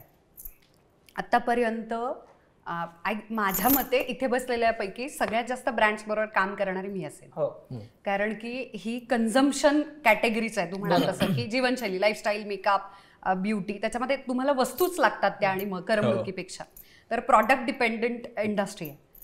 तर प्रॉडक्ट रिव्ह्यू असतील, माझे ओपिनियन्स असतील किंवा त्याच्याविषयी शैक्षणिक सगळे जे व्हिडिओज असतील, हे सगळे करताना माझ्या असं लक्षात आलं, असंख्य अमराठी ब्रँड्स माझ्यापर्यंत पहिल्यांदा आले आणि त्यांना कळालं की बॉस, अगर हमें महाराष्ट्र में जाना है और अगर हमारा जो क्राउड है वो मुंबई से है. मला इतकं वाईट वाटलं. माझ्याकडे कपड्यांचा पहिला ब्रँड आला, तो सुरतचा लेहंग्याचा ब्रँड होता. आणि आजही लक्ष्मी रोडवरच्या एकाही दुकानाला हे कळत नाही की मी काय लेवलचा इम्पॅक्ट आणू शकते. आणि हे अजिबात गर्व म्हणून नाही सांगत, हे खरंय, खूप नम्रपणे बोलतीये. पण जर उर्मिला प्रचंड जेन्युइन आणि चांगल्या वस्तूंचं प्रमोशन करत असेल, कारण मला पर्यायच नाहीये, कारण तीच माझी रोजी रोटी आहे, तेच माझं कॅपिटल आहे, ट्रस्ट हे. तर प्रेक्षकांचा मी ट्रस्ट, विश्वास मिळवलेला आहे. तर त्यांना माहिती होतं की आपल्याला ऑनलाईन आपली सगळी लेहंग्यांची खरेदी, खरं तर लेहंगा आपल्याकडे इतका सर्रास घातला पण जात नाही, ही मुंबई पुण्याहून आहे. ते माझ्याकडे आले म्हणजे आउट ऑफ स्टॉक जातात वेबसाईट्स. दुसरं आणि एक मोठं उदाहरण सांगते. मॅक कॉस्मेटिक्सनं जेव्हा अफोर्डेबल रेंजमध्ये पहिलं काजळ काढलं की जे 1000 रुपयाच्या आत आहे, मॅकचे US ब्रँड आहे, तो अमेरिकन मोठा ब्रँड आहे. त्यांच्या एजन्सीज सुद्धा बाहेर आहेत, म्हणजे मुंबईमध्ये पण त्यांचे डिजिटल मार्केटिंग एजन्सीज नाही आहेत, बँगलोरवरून 1-2 एजन्सीज आहेत. तर त्यांना त्यांच्या काजळाला पहिल्यांदा महाराष्ट्रामध्ये लॉन्च करताना कोणत्याही मराठी फिल्म इंडस्ट्रीमधली कमाल अभिनेत्री त्यांना मिळू शकली असती. माझ्याहून कित्येक पट सिनियर, भरपूर काम केलेली सई तामणकर असेल किंवा कोणी पण, अमृता वगैरे, ते त्यांनी असंख्य चित्रपट, मालिका, एवढं काम केलेलं आहे, त्यांना तेवढी प्रसिद्धी पण आहे. तर त्यांच्याकडे ते जाऊ शकले असते. पण मॅक कॉस्मेटिक्स, आणि मला एवढं मोठं पोट होतं, म्हणजे 8वा महिना चालू होता आणि शूटिंग करताना मी इथून वरती कॅमेरा लावायचे, आणि ते काजळ पहिल्यांदा फक्त 2 वेबसाईटवरती लॉन्च झालं, मॅक आणि नायका. आणि ते काजळ, त्याचा एंटायर लुक, त्या काजळाच्या भोवती मेकअपचा एक ट्युटोरियलचा मी व्हिडिओ केला. तुम्हाला विश्वास नाही बसणार, मला इतका आनंद वाटतो, कारण मराठी प्रेक्षक आवड पण आहे, पैशांची ताकद आहे आणि काय मागणी पण आहे. आणि हे ओळखत नाही कोणी, हे ब्रँड्स पण ओळखत नाहीयेत आणि हे क्रिएटर्स पण ओळखत नाही, कारण सगळ्यांना इंग्लिशमध्ये चॅनल काढायचं आहे. आणि ब्रँड्सना पण, लोकल ब्रँड्सना, मला इतकं वाईट वाटतं, आत्ता 2024 पासून बदलायला लागले. मी तो मेकअप ट्युटोरियलचा व्हिडिओ रिलीज केल्यानंतर 2 तासाच्या आत दोन्ही वेबसाईटवरच्या ते काजळ आउट ऑफ स्टॉक गेलं. वाव, किती भारी. हे किती छान आहे. तर मला इतका अभिमान वाटला ना याचा की ते आपल्याकडे आले आणि मराठी क्रिएटरकडे आले, रिजनल क्रिएटरकडे आले आणि लॉन्चिंग आपल्या थ्रू केलं त्यांनी. तर इतका स्कोप आहे. पण ब्रँड्सना पण हे इन्फ्लुएन्सर मार्केटिंगची ताकद मराठी ब्रँड्सना इतकी कळालेली आहे की त्याचं काही प्रमाणच नाही. त्यामुळे त्यांना त्याचा पैसे मोजता येतात, त्याचं मोठं छान कॅम्पेन करता येतं, त्यांना बरोबर माणसं हेरता येतात की कुठल्या आता हे भाडीपामधून मस्त पोचणार, हे खासरेमधून बरोबर लोकल मला पोचवायचे तिथे पोचणार, हे उर्मिला द्यावं, हे सरिता बरोबर त्याच्या भोवती कमाल क्रिएटिव्ह रेसिपी करणार, हे सगळ्यांना माहिती आहे. आणि यानं काय होतं की मला त्याचंच खूप वाईट वाटतं की सगळे नॉर्थकडचे मराठी किंवा अमेरिकन ब्रँड्स माझ्यापर्यंत आले. पण आत्ता येस, त्यामुळे 2023 शेवट होता ना आणि 2024ची सुरुवात. आत्ता कपडे आणि जे लोकल दुकानं आपण म्हणूयात त्यांचे दागिन्यांचा अजूनही मी वाट बघते की एखादा चांगला ब्रँड, कारण की ज्या पद्धतीनं रोजच्या आयुष्यामध्ये आणता येतं हे जे क्रिएटर दाखवू शकतो. कारण आम्ही ऍक्च्युली वापरतो 2-2 महिने केसांचं प्रॉडक्ट वापरल्याशिवाय ऍक्च्युली कळतच नाही की त्याच्यामध्ये खरंच दम आहे का. तर तो आम्ही वापरतोय, रोज प्रयोग चालू आहेत रोज. आणि अशा माणसाचं ऐकायला प्रेक्षक तयार असतात की अरे उर्मिलानं वापरलेलं आहे बास, मग मी आता लावू शकते माझ्या केसांना. तर हे करण्यासाठी इथे पैसे गुंतवले पाहिजेत. पण नाही, त्यांना दुर्दैवानं रस्त्यावरच्या 25 लाखाचं होर्डिंग करायचं. इतकं वाईट वाटतं. होर्डिंग ती दिसतात घाणेरडी, सेम दिसतात. कोण बघतं आणि ते विकत घेतं अजून पण मला माहित नाही. म्हणजे मी अजून कधीच कुठलं होर्डिंग बघून काहीतरी विकत घ्यायचं असं ठरवलं. मलाही असं वाटतं हे लावलंय खरं, पण आपण याच्यावर ट्रस्ट ठेवतच नाही. म्हणजे असं वाटतं हे लावलंय आणि कशावर जायचं कळतच नाही. 25 लाख काय कोट्यावधी रुपये. पुण्यातल्या किंवा मुंबईतल्या बऱ्याचशा मराठी ब्रँडचं एका वर्षाचं होर्डिंगचं बजेट 4-5 कोटी रुपये असतं ऑन अन ॲव्हरेज. आता ह्यावरनच मला तू मगाशी म्हणालीस आणि ओव्हरऑल हे बोलतोय आपण त्यातनं एक इन जनरल हे मराठीबद्दलचं असलेला वेगळ्या पद्धतीचा न्यूनगंड मला तो अंडरलाईन करायचा वाटतो. आपण आपल्याला स्वतःला प्रीमियम का नाही समजत. आपण स्वतःला आपण कुठेही चांगल्या 5 स्टार हॉटेलमध्ये गेलो किंवा अगदी साध्या मॅकडॉनल्ड्समध्ये गेलो, समोरचा माणूस पण काहीतरी मनोज, शार्दूल, ओंकार नावाचाच असतो, त्याला मराठी येते, आपल्याला मराठी येते, पण आपण इंग्लिशमध्ये बोलतो, तोही आपल्याशी इंग्लिशमध्ये बोलतो. आत्ता गेल्या 6-7 महिन्यात ते आल्यावर ते नमस्कार करायला लागलेत, नाही तर हॅलो सर आणि हेच चालू करायचं. पण आपण मराठीत बोलत नाही.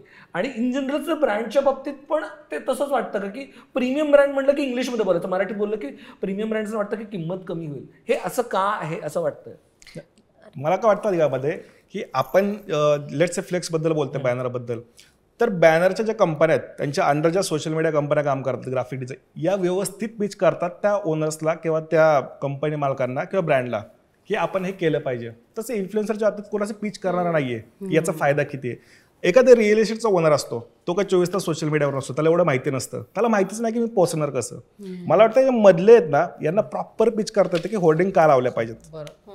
त्याच्यावर माझं थोडंसं वेगळं मत आहे, कारण काय आम्ही खूप वर्ष पिचिंगच्या प्रोसेसमध्ये पण आहोत आणि आम्ही ॲक्च्युली त्याच्यातनं आलोय.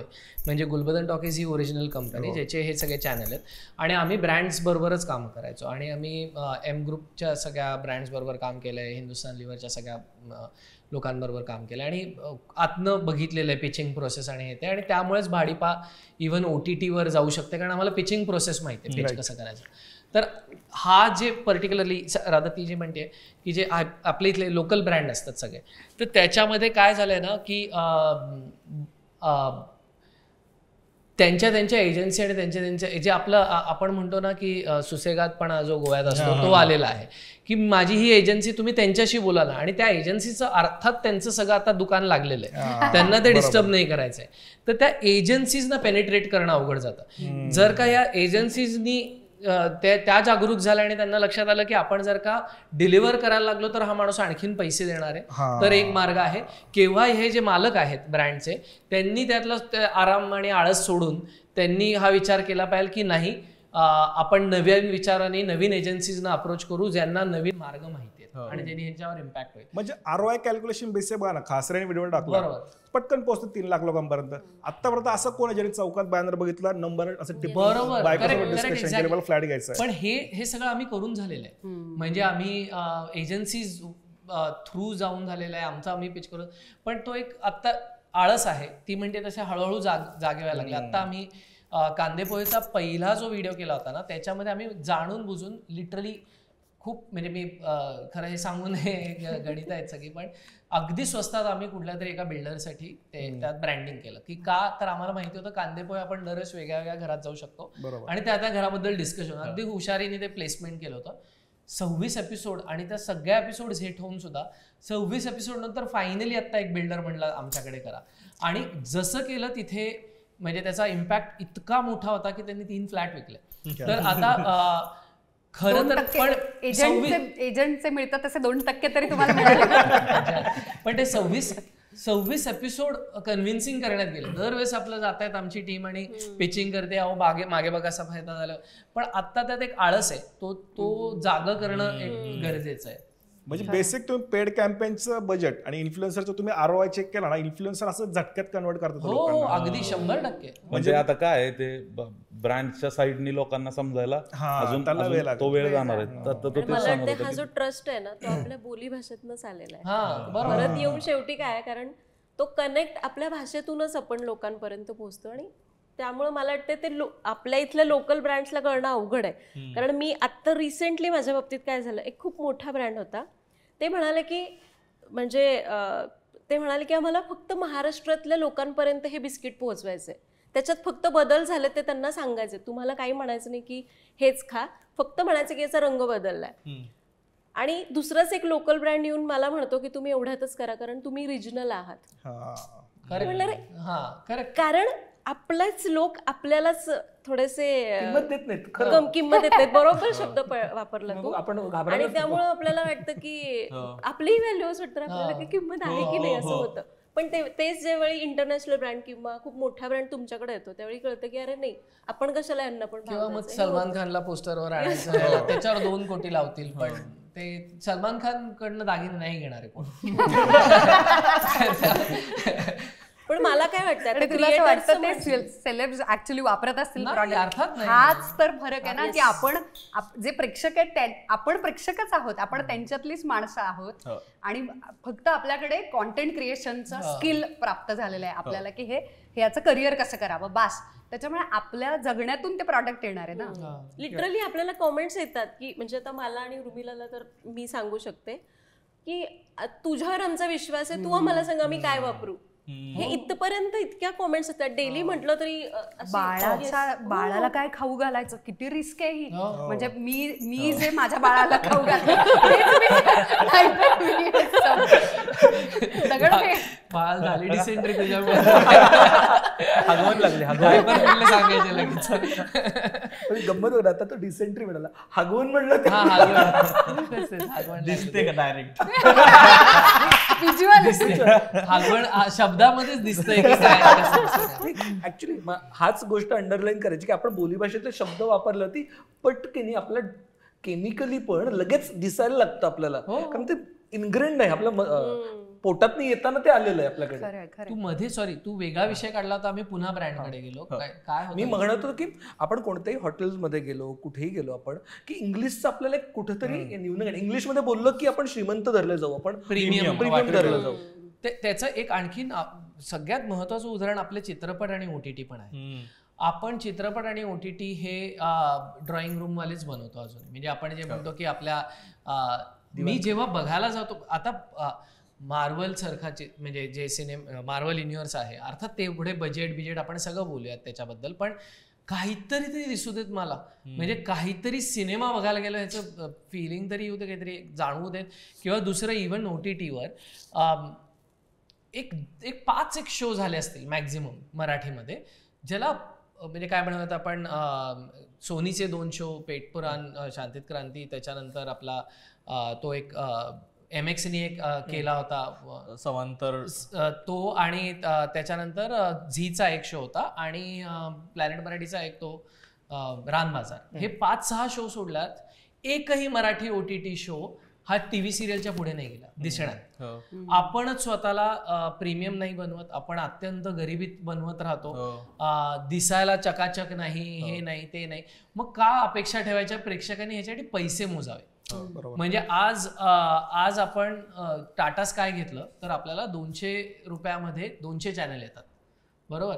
मग मी जर का OTTला किंवा कुठल्याही ह्याला 200 रुपये देणार असेल महिन्याचे, हे वर्षभराचे 200 काय जे काय 1200 200 रुपये महिन्यात, आणि मला 3च मराठी शो ते सुद्धा प्रीमियम नाही मिळणार, तर मी का देईन त्याचे पैसे. म्हणजे टीव्हीत सिरियल बघायचे तर मी टाटा स्कायच घेईन, आणि त्याबरोबर स्पोर्ट्सही बघता येतं, काय आणखीन तुम्हाला जे म्युझिक चॅनल्स आहेत सगळं आहे. तर तिथे आपण स्वतःला आपण कमी ठेवतोय. म्हणजे मला ते आपल्या म्हणजे आपल्या म्हणजे आपण सगळंच आपणही जर का आता मला ह्याच उदाहरण द्यायचं, ब्राऊन आपलं काय गावरान मुंडे जे आहे त्यांनी स्पूफ केलंय ब्राऊन मुंडे, तर गावरान मुंडेची व्हॅल्यू पण चांगली आहे ना, प्रोडक्शन व्हॅल्यू ते दिसतेच ना की चांगलं शूट केलंय, कचकचित शूट केलंय. तर ऑब्व्हियसली लोकांना वाटतं की बघावं आणि त्याला जास्त हे द्यावा. म्हणजे अर्थात काही स्वस्तात शूट केलेलं चालत नाही असं नाहीये. आता ट्रम्प तात्या हे काय डबिंगचं होतं फक्त, पण त्याला फुकटच प्रेक्षक येणार, ऍटलीस्ट त्या कॉन्टेंटनुसार विषयानुसार त्याचं ठरलेलं बजेट आहे. मला असं वाटतं की आपल्याकडे आहे ना एक लय भारी पद्धत झाली एंटरटेनमेंट इंडस्ट्रीमध्ये सगळीकडे, की बजेटमध्ये जो बसवून देतो ना त्याला प्रायोरिटी आहे. गणित बसून कमी गणितात कोण करून देते ती आला सगळी पहिली गँग, त्याच्यामुळे मग प्रीमियम आपण आपल्याला गरीब समजतो. आणि जे तू ह्याचं म्हणतोयस म्हणजे हॉटेलमध्ये गेल्यावर आपण कसे वागतो आणि ते, तर परत त्यांनी पंजाबीचं जे उदाहरण दिलं का हरियाणवीचं उदाहरण दिलं, त्याचा त्यांना स्वॅग आहे. म्हणजे ते बुर्रा हे त्यांना हे नाही वाटत की आपण इव केलं की आपल्याला वाटतंय, पण ते आपल्याला वाटतं की हे चीप आहे, म्हणजे कसल्या, पण हे बुर्रा तेच आहे ना. म्हणजे शेवटी काय, पण त्यांना त्याचा म्हणजे अभिमान आहे, त्याला ते अगदी अक्षरशः दागिना घातल्यासारखं ते त्याच्या मिरवतात सगळीकडे. ते केलं पाहिजे आपण. म्हणजे आपण गावठीला, म्हणजे गावठी हे गर्वाने सांगायची गरज आहे, आहे मी गावठी, लाज नाही वाटली पाहिजे त्याची. अगदी बरोबर. म्हणूनच ते पाहुणी कंटिन्यू इतकं ट्रोलिंग झाल्यानंतर सुद्धा मला असं झालं की नाही, कारण माझ्या कुठेतरी तो लहानपणापासून माझे रूट्स आहेत ना तिथे, माझी पाळमुळे आहेत त्या पश्चिम महाराष्ट्रामध्ये. मी मूळची नाहीच आहे पुण्याची, मुंबईची. त्यामुळे मला असं झालं की अरे, कारण ते तयार पण झालं. मी एका ग्रामीण भागामध्ये लग्नाला गेलेले आणि माझ्याशी ते फ्लर्ट करत होते. तर तिथलं फ्लर्टिंग म्हणजे तो येऊन तो जिलब्या वाढायचा थांबेच नाही. जेवलीस काची परिसीमा आहे, जेवतीस की नाही, जेवतीस की नाही. खरं सांगू का, मी शाळेत केलंय, मी शाळेतल्या जेवणात जिलब्या वाढल्या, जी आवडत होती त्यामध्ये 4 जिलब्या जास्त वाढल्या. अच्छा, ट्रेंडच आहे, हा मुलांना माहित असेल बघा त्याचे. आमच्याकडे भात होता. घे बात. तर मी मला कळलं नाही ते आधी, त्यामुळे मला झालं की प्रॉब्लेम काय आहे याचा, परत मला नाही खायचा. आणि कसं असतं आपल्याला ते कधी कधी ते खूप जास्त गोड होतं, त्यामुळे मी ते पटकन खाऊन टाकलं की आता नको, मला ताटात ते बघायला पण नको, मी आता संपवते सगळं. तर त्याला झालं ही संपवतीये, मग तर ते खूपच. आणि त्या निमित्तानं तो बोलायला येत होता. आणि मग एका पॉइंटला मला झालं आता मला भांडावं लागणार आहे का की हा थांबतच नाहीये म्हणून. तर त्याच्यामुळे मी म्हटलं की, तर त्याच्यावरती तो पाहुणीनं इतक्या कमी जिलब्या खाऊन जायचं असते वे, आणि तो जे सुटला आणि मग त्याचे मित्र तर मला झालं की हे कमाल आहे. कारण आपल्याला असं वाटतं की फ्लर्ट करण्याचं ते असं ते स्मूथ टेक्निक्स वगैरे असतात आणि मग ते खूप सटल करायचं, असं काही नसते. तर ते इतकं अप्रतिम होतं. आणि मग मी त्याच्यामुळे ती पोस्ट मी एक टाकली, ड्रेस आउटफिट आणि त्याचे डिटेल्स टाकताना की पाहुणीनं लग्नात 4 जिलब्या हाणल्या.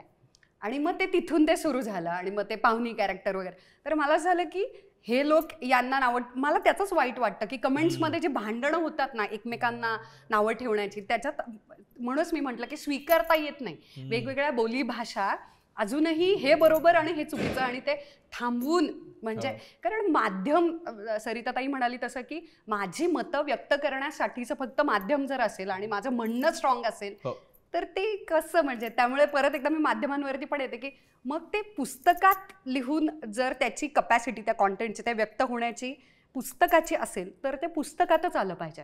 त्याची कपॅसिटी, त्याचा जीव व्हिडिओचा असेल तर तो व्हिडिओत आला पाहिजे. त्याच्यामुळे इव्हन त्याच्यामध्ये जी भांडणं लागतात त्याचंही मला, त्यामुळे तो अनादर कुठेतरी होतो आणि मग ते साहित्य समजलं जातं.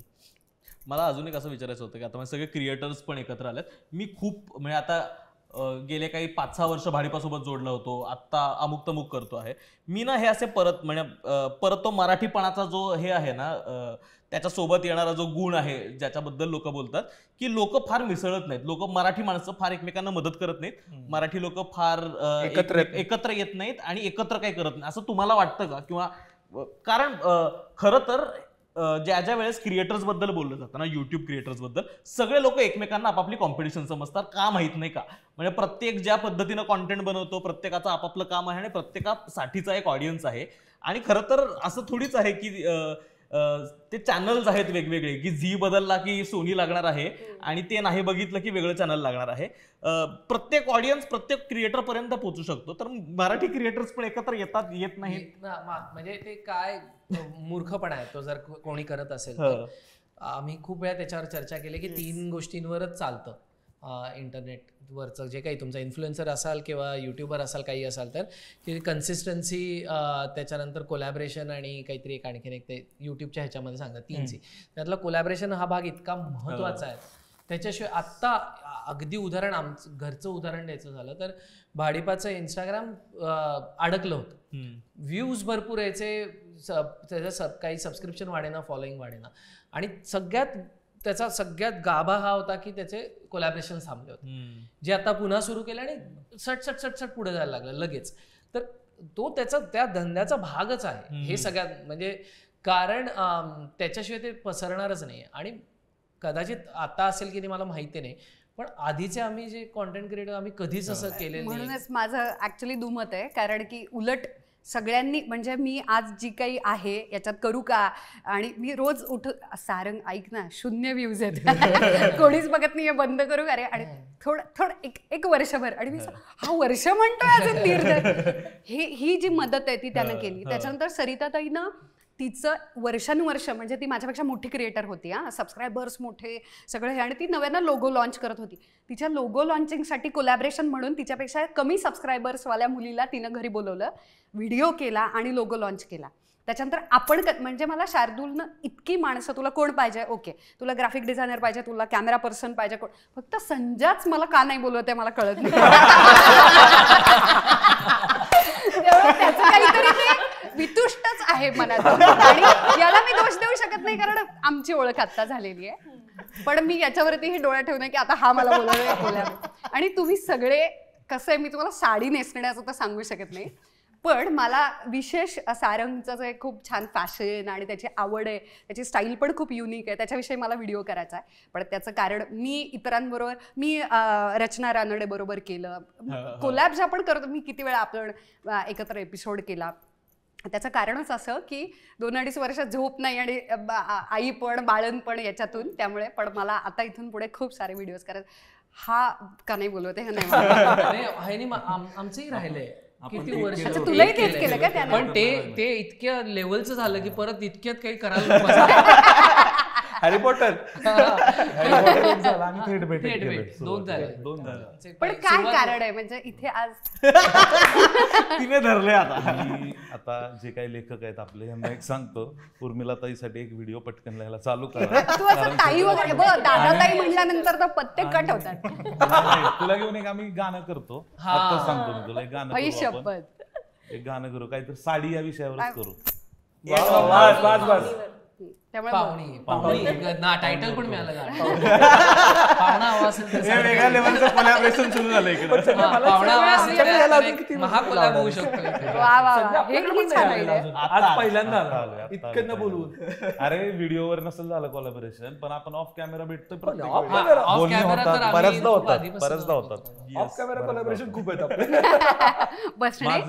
माझं एक क्लिअर म्हणणं होतं कोलॅबरेशनच्या बाबतीत, म्हणजे जर लेट्स से मी आता सारंग दादा सोबत काय करतोय, तुझ्यासोबत काय करतोय, आपण मिळून काय करतोय, तर माझा एक बेसिक थॉट, माझा वैयक्तिक, कदाचित तो चुकीचा पण असू शकतो, की मला असं वाटतं की तो कॉन्टेंट ज्यावेळी येईल ना, तर ती जरा मराठी ऑडियन्ससाठी, इंटरनेट ऑडियन्ससाठी काहीतरी सरप्राइझिंग गोष्ट पाहिजे, की ना की असे भेटले आणि हे झालं, अरे हे दोघं एकमेकाला ओळखतात आणि केला यांनी मिळून व्हिडिओ, असं न होता काहीतरी खरोखर एक मुवमेंट घडली पाहिजे इंटरनेटवर की 2 क्रिएटर एकत्र आले तर काहीतरी घडावं. मागे आपण त्या एका इलेक्शनच्या पण की सगळी भाडीपाची टीम एका ह्याला इलेक्शनला थांबलेले ग्रामपंचायतला, आणि त्यावेळी काय घडू शकतं असा एक बेसिक कॉन्सेप्ट आला होता, मध्ये आखाडा म्हणून एक कॉन्सेप्ट आला होता. पण ठीक आहे, हॅरी पॉटरला म्हणूनच मजा पण आम्हाला आली होती, कारण याला हॅरी पॉटर मध्ये बघणं हे सगळ्यांसाठी शॉकिंग होतं की त्याची खूपच मजा आली. मला अजूनही फेवरेट व्हिडिओ येतो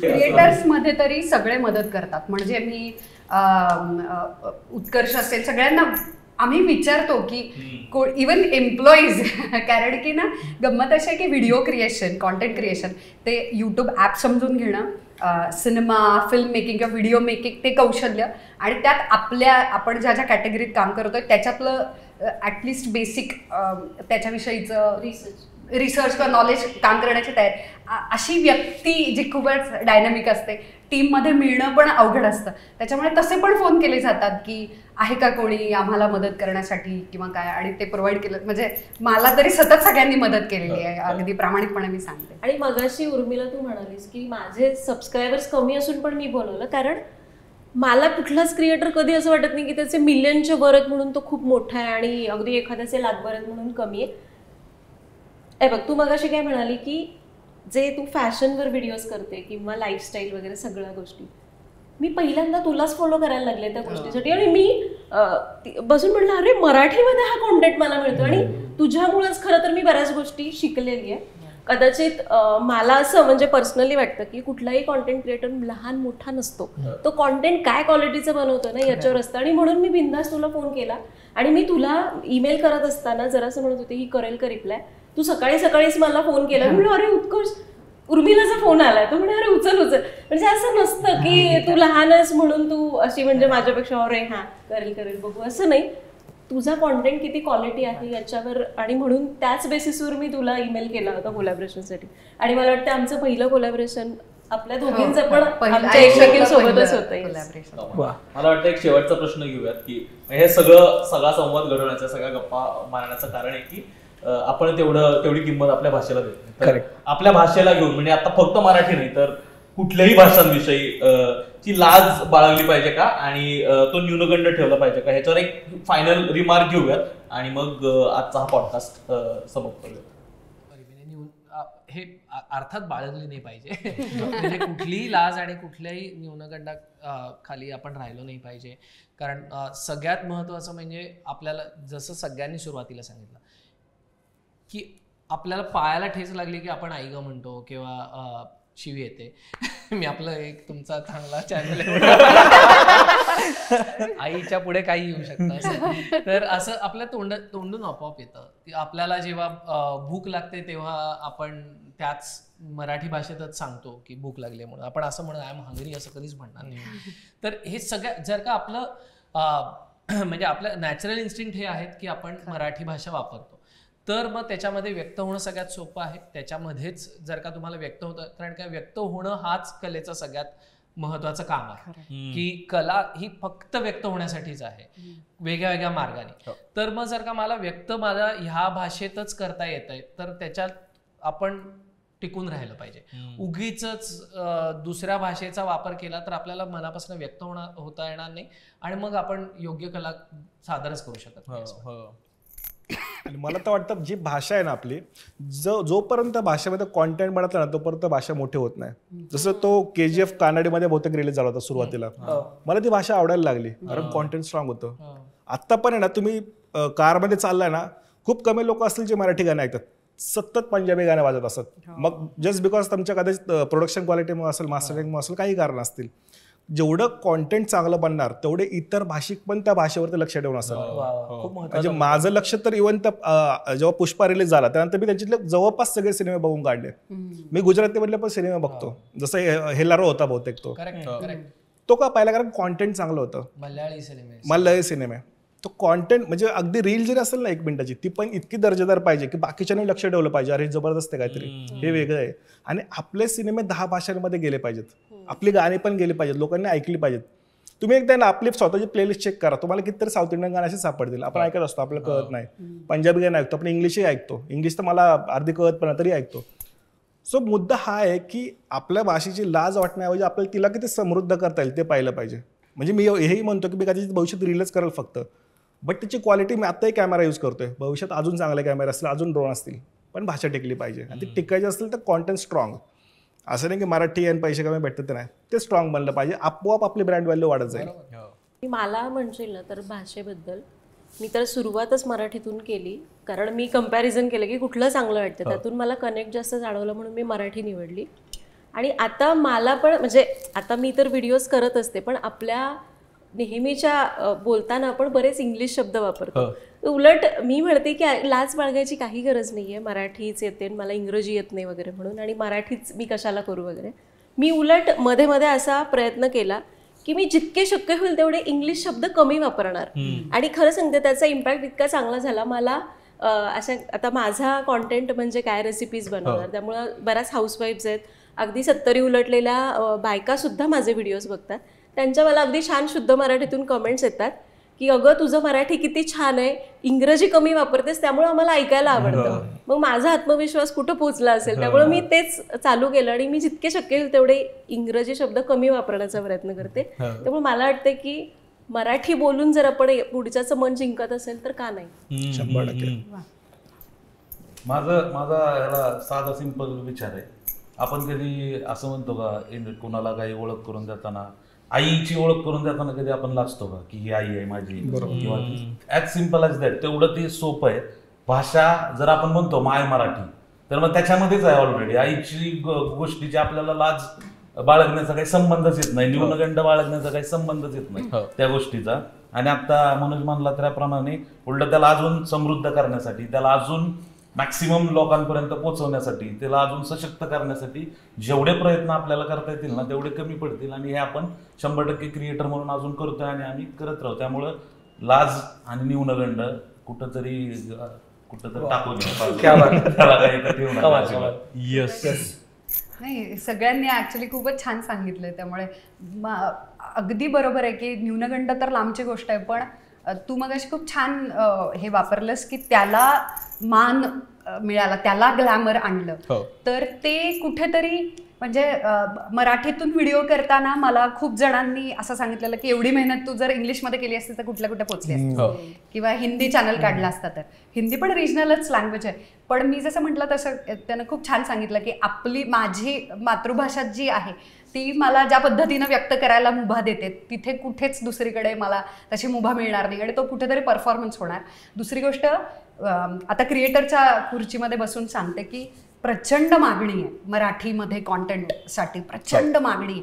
आणि लोक इतके प्रेम करतात. आणि यानं खूप मुद्दा बरोबर सांगितलं मनोजनं की मराठी प्रेक्षक ऑलरेडी खूप चोखंदळ आहे. कारण जितकं मराठी साहित्य आहे, जितके कथा कथन म्हणजे तुम्ही काढा, ऑडिओ बुक सुद्धा आधी आपल्याकडे ते त्याच्यानंतर श्रवण भक्ती म्हणजे भक्तीच्या मार्गामध्ये श्रवण आहे, ऐकणं आहे. तर या सगळ्या प्रकारामुळे आधीच आपण समृद्ध आहोत, प्रेक्षक झेलण्यासाठी आहेत. क्रिएटर्सनं जे करायचं ते मराठीत करायला पाहिजे आणि याच्यामध्ये प्रचंड ग्रोथ आहे, पैसा आहे, वाढ आहे, प्रेम आहे, हे सगळं आहे क्रिएटरच्या बाजूनं. आणि सर्वसामान्यांच्या बाजूनं तर मला असं वाटतंय की बऱ्याचदा असं होतं की उगाचच इंग्लिशमधून सुरुवात केली जाते. आणि ब्रँड्स किंवा एजन्सीजना सुद्धा एक सेकंड, तुम्ही मराठी आहात ना, मग आपण काय इंग्लिशमध्ये बोलतोय. तर मला जे म्हणाय माझा कॉन्टेंट पण मी मराठीत बनवते, तर मी का तुम्हाला असं सांगू. तर मी आजकाल इव्हन असा पण प्रयोग सुरू केला आहे की तुम्हाला इंग्लिशमध्येच का पाहिजे माझी स्क्रिप्ट, मी मराठीतच देते ना तुम्हाला. तर असंही माझ्या लक्षात आलं की त्या डिजिटल मार्केटिंग एजन्सीजमध्ये मराठी कोणीतरी एम्प्लॉई असेल तर त्याला ते काम मिळतं आणि मग त्याच्या थ्रू ते जातं आणि ते कमाल गोष्ट आहे ना. तर त्यामुळे मी शक्यतो तो अट्टास धरते की तुम्ही मला मागू नका इंग्रजीमध्ये आता परत स्क्रिप्ट. माझं पण काम सोपं होतं आणि मला व्यक्त करता येतं. त्यामुळे मला असं वाटतं की त्याला क्लास करणं किंवा त्याला ग्लॅमर आणणं, तर तो एक ग्लॅमर किंवा क्लास हा विचारांमध्ये असतो. विचारांमध्ये दारिद्र्य असेल तर इंग्लिश जरी बोलले तरी घाडच पडणार तो. त्यामुळे ते आपले विचार कमाल आहेत ना, ऐश्वर्य संपन्न आहेत, तर ते आपल्या भाषेमध्ये कुठल्याही बोली भाषेमध्ये व्यक्त करायला अजिबात घाबरता कामा नये. 2 छोटे मुद्दे फक्त एक सांगायचे आहेत. एक मुद्दा म्हणजे जसं आपण म्हटलं की मराठीचा न्यूनगंड बाळगू नका, तसंच जर का तुमचं मराठी कच्चं असेल तर त्याचाही न्यूनगंड बाळगू नका. बरेच वेळा काय होतं ना की बरीच मुलं जी इंग्लिश मिडियम मध्ये शिकली आहेत, मधली एक पिढी होती आपली अख्खी, ज्यांना असं वाटत होतं की इंग्लिश मिडियम मध्ये घालणं गरजेचं आहे. मी इंग्लिश मिडियम मध्ये गेलो आणि मला मराठीचा न्यूनगंड होता नाटक करायच्या आधी. मला असं वाटायचं माझं मराठी स्वच्छ नाहीये, त्यामुळे मी टाळायचो. तर तुमचं मराठी खराब असेल तरी सुद्धा तुम्ही मराठीत बोलायचा प्रयत्न करा.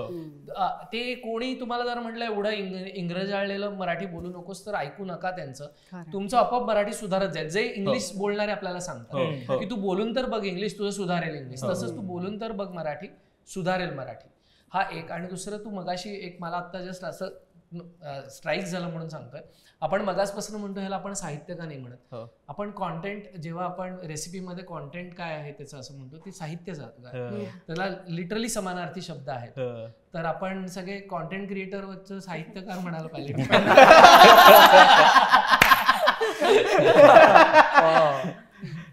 नाही, करेक्ट. आता सांगितलं, दादाने सांगितलं तसं की तोडकी मोडकी मराठीचं सुद्धा न्यूनगंड बाळगायची काही गरज नाही. कारण कुठलीच भाषा, माझ्या जगातली कुठलीच भाषा ही व्याकरणापेक्षा पण आहे ना त्या माणसांच्या अंतःकरणामुळे मोठी होत असते. त्यामुळे त्याला काही आपल्याला व्याकरण येत नाही ना आपल्याला ह्याच्यात येत नाही असला काही विषय बाळगण्याची गरज नाही. आणि उर्मिलाने आता खूप भारी मुद्दा सांगितला की जोपर्यंत त्या पोझिशनला कोण मराठी माणूस जात नाही तोपर्यंत ती गोष्ट, कारण रोजगार हा खूप महत्वाचा मुद्दा आहे की जो भाषेला मोठं बनवतो, जो भाषेचा कॅनव्हास वाढवतो. सो अशा चांगल्या पोझिशन्स मध्ये जेवढी मराठी माणसं अजून जातील तेवढी कम्युनिटी म्हणून, क्रिएटर्स म्हणून, साहित्य म्हणून अजून मराठी मोठं होऊ शकतं. त्याचं उत्तम उदाहरण तू आता मुद्दा सांगताय सचिन तेंडुलकर. सचिन तेंडुलकरमुळे जगामध्ये पृथ्वीवरती जितके कंट्रीज आहेत, जिथे देशांमध्ये क्रिकेट, मुंबई कळलं त्यांना, सगळ्यांना मराठी कळलं, वडापाव कळला त्यांना, आणि मराठी माणूस मोठा झाला की मराठी भाषा पण मोठी होणार. आणि तो आता जो मुद्दा म्हणालास ना व्याकरणाचा, हे किती गमतीशीर आहे बघ ना, की मराठी व्याकरण म्हणून जे लिहिलं गेलं ते लिहिलं गेलं 1850च्या आसपास, आणि ते लिहिलं गेलं पुण्यात. आणि ते ब्रिटिशांनी त्यांना ॲडमिनिस्ट्रेटिव्ह ह्याच्यासाठी काही लोकांना सांगितलं की बाबा आपण मराठीचा शब्दकोश करूया, लिहूया, आणि त्याच्यासाठी त्यांनी त्या वेळेला त्यांचे जे सहाय्यक होते त्यांना मदत मागितली आणि त्याचं लिहिलं गेलं. पण त्याच्या आधी मराठीत साहित्य घडत आलं ना, ते काय व्याकरणात बसलं होतं का? त्या म्हणजे तुकोबांनी लिहिलेलं आपण त्या व्याकरणात धरायचं का? बहिणाबाईंचं आपण त्या व्याकरणात धरायचं का? 52 बोलीभाषांनी समृद्ध केलेली भाषा कसली लाज बाळगतो आपण. तुकाराम महाराजांचं साहित्य तर जगातलं टॉप नॉचचं साहित्य आहे असं म्हणलं पाहिजे. एका बाजूला शेक्सपियर वगैरे भारी असतील, पण अजून म्हणजे तुकाराम महाराजांचं थोडं वरतीच आहे साहित्य, कारण त्यात खूप वैश्विक साहित्य येते. असं नाही की त्याला पर्टिक्युलर इथल्याच लोकांसाठीच आहे किंवा यांचाच विषय त्याच्यात मांडलेला आहे. त्यामुळे आपणच अजून ते, आपण म्हणलं फक्त पाण्यात गेलं, पाण्यात जाण्यापेक्षा त्याच पाण्यातनं ते जगात सगळीकडे पोचलं तर बरं होईल. बरोबर, ते साहित्य अजून भारी होईल ती गोष्ट. येस, एक तर खूप खूप आभार सगळ्यांचे. तुम्ही आज या गप्पांना हो म्हणालात आणि या गप्पा मारायला आलात. तुम्ही फार भारी वाटलं हे कॉन्व्हर्सेशन करून, ह्या गप्पा मारून. कारण ना हीच लोक आहेत जी भाषा समृद्ध करतात, हीच लोक आहेत त्या भाषेत कम्फर्टेबली, कशाची लाज न बाळगता, कशाची भीड न बाळगता आपल्या भाषेवर प्रेम करून त्याच्यावर काम करतात. आणि त्यांचे काय तुमच्या आपापल्या भाषेबद्दलचे विचार आहेत हे या सगळ्यातनं पुढे आणण्याचा हा विचार होता. ही जागा जिथे आज आम्ही शूट करतो आहे ती फीस्ट इंडिया कंपनी म्हणून बाळेरमधली जागा आहे, तिथे आम्ही शूट करतो आहोत. खूप सुंदर जागा आहे जिथे अवधी पद्धतीचं जेवण मिळतं, खूप सुंदर एशियन स्टाईलचं जेवण मिळतं. खूप सुंदर जागा आहे, त्यांनी जागा उपलब्ध करून दिली आपल्याला, त्यासाठी खूप खूप आभार. सगळे क्रिएटर्स आहेत, सगळ्या क्रिएटर्सना प्लीज जाऊन सबस्क्राईब करा. सगळ्यांची नावं घेत नाही आता, तुम्हाला माहिती आहेत कोण कुठले क्रिएटर्स आहेत, तर प्लीज जाऊन त्यांच्या यूट्यूब चॅनलवरती सबस्क्राईब करा. इंस्टाग्रामवर फॉलो करायला विसरू नका आणि भेटत राहू. आणि सारंग असेल, उर्मिला असेल, सरिता ते असेल, सगळे, संजय असेल, मनोज असेल, या सगळ्यांमुळे जे नवीन सबस्क्रायबर येत आहेत आज, प्लीज सबस्क्राईब करा. आणि एक शेवटी मला सांगायचं की आपण प्लीज आणीपाणी आणि ह्याच्यात भांडत नको राहायला. आपण सगळे मराठी बोलतो, मराठी पण मराठीच आहे, मराठी पण मराठी आहे. आज सगळ्यांनी मराठीचा जयघोष करूया आणि मराठी भाषा गौरव दिनाच्या निमित्ताने आपण सगळ्या बोलीभाषांना, सगळ्या पद्धतीने, ज्या ज्या पद्धतीने मराठी बोललं जातंय त्याचा गौरव करूया आणि कमेंटमध्ये पण गौरव करूया. Yes, best. लो बसावा. लो बसावा. धन्यवाद. तो बसावा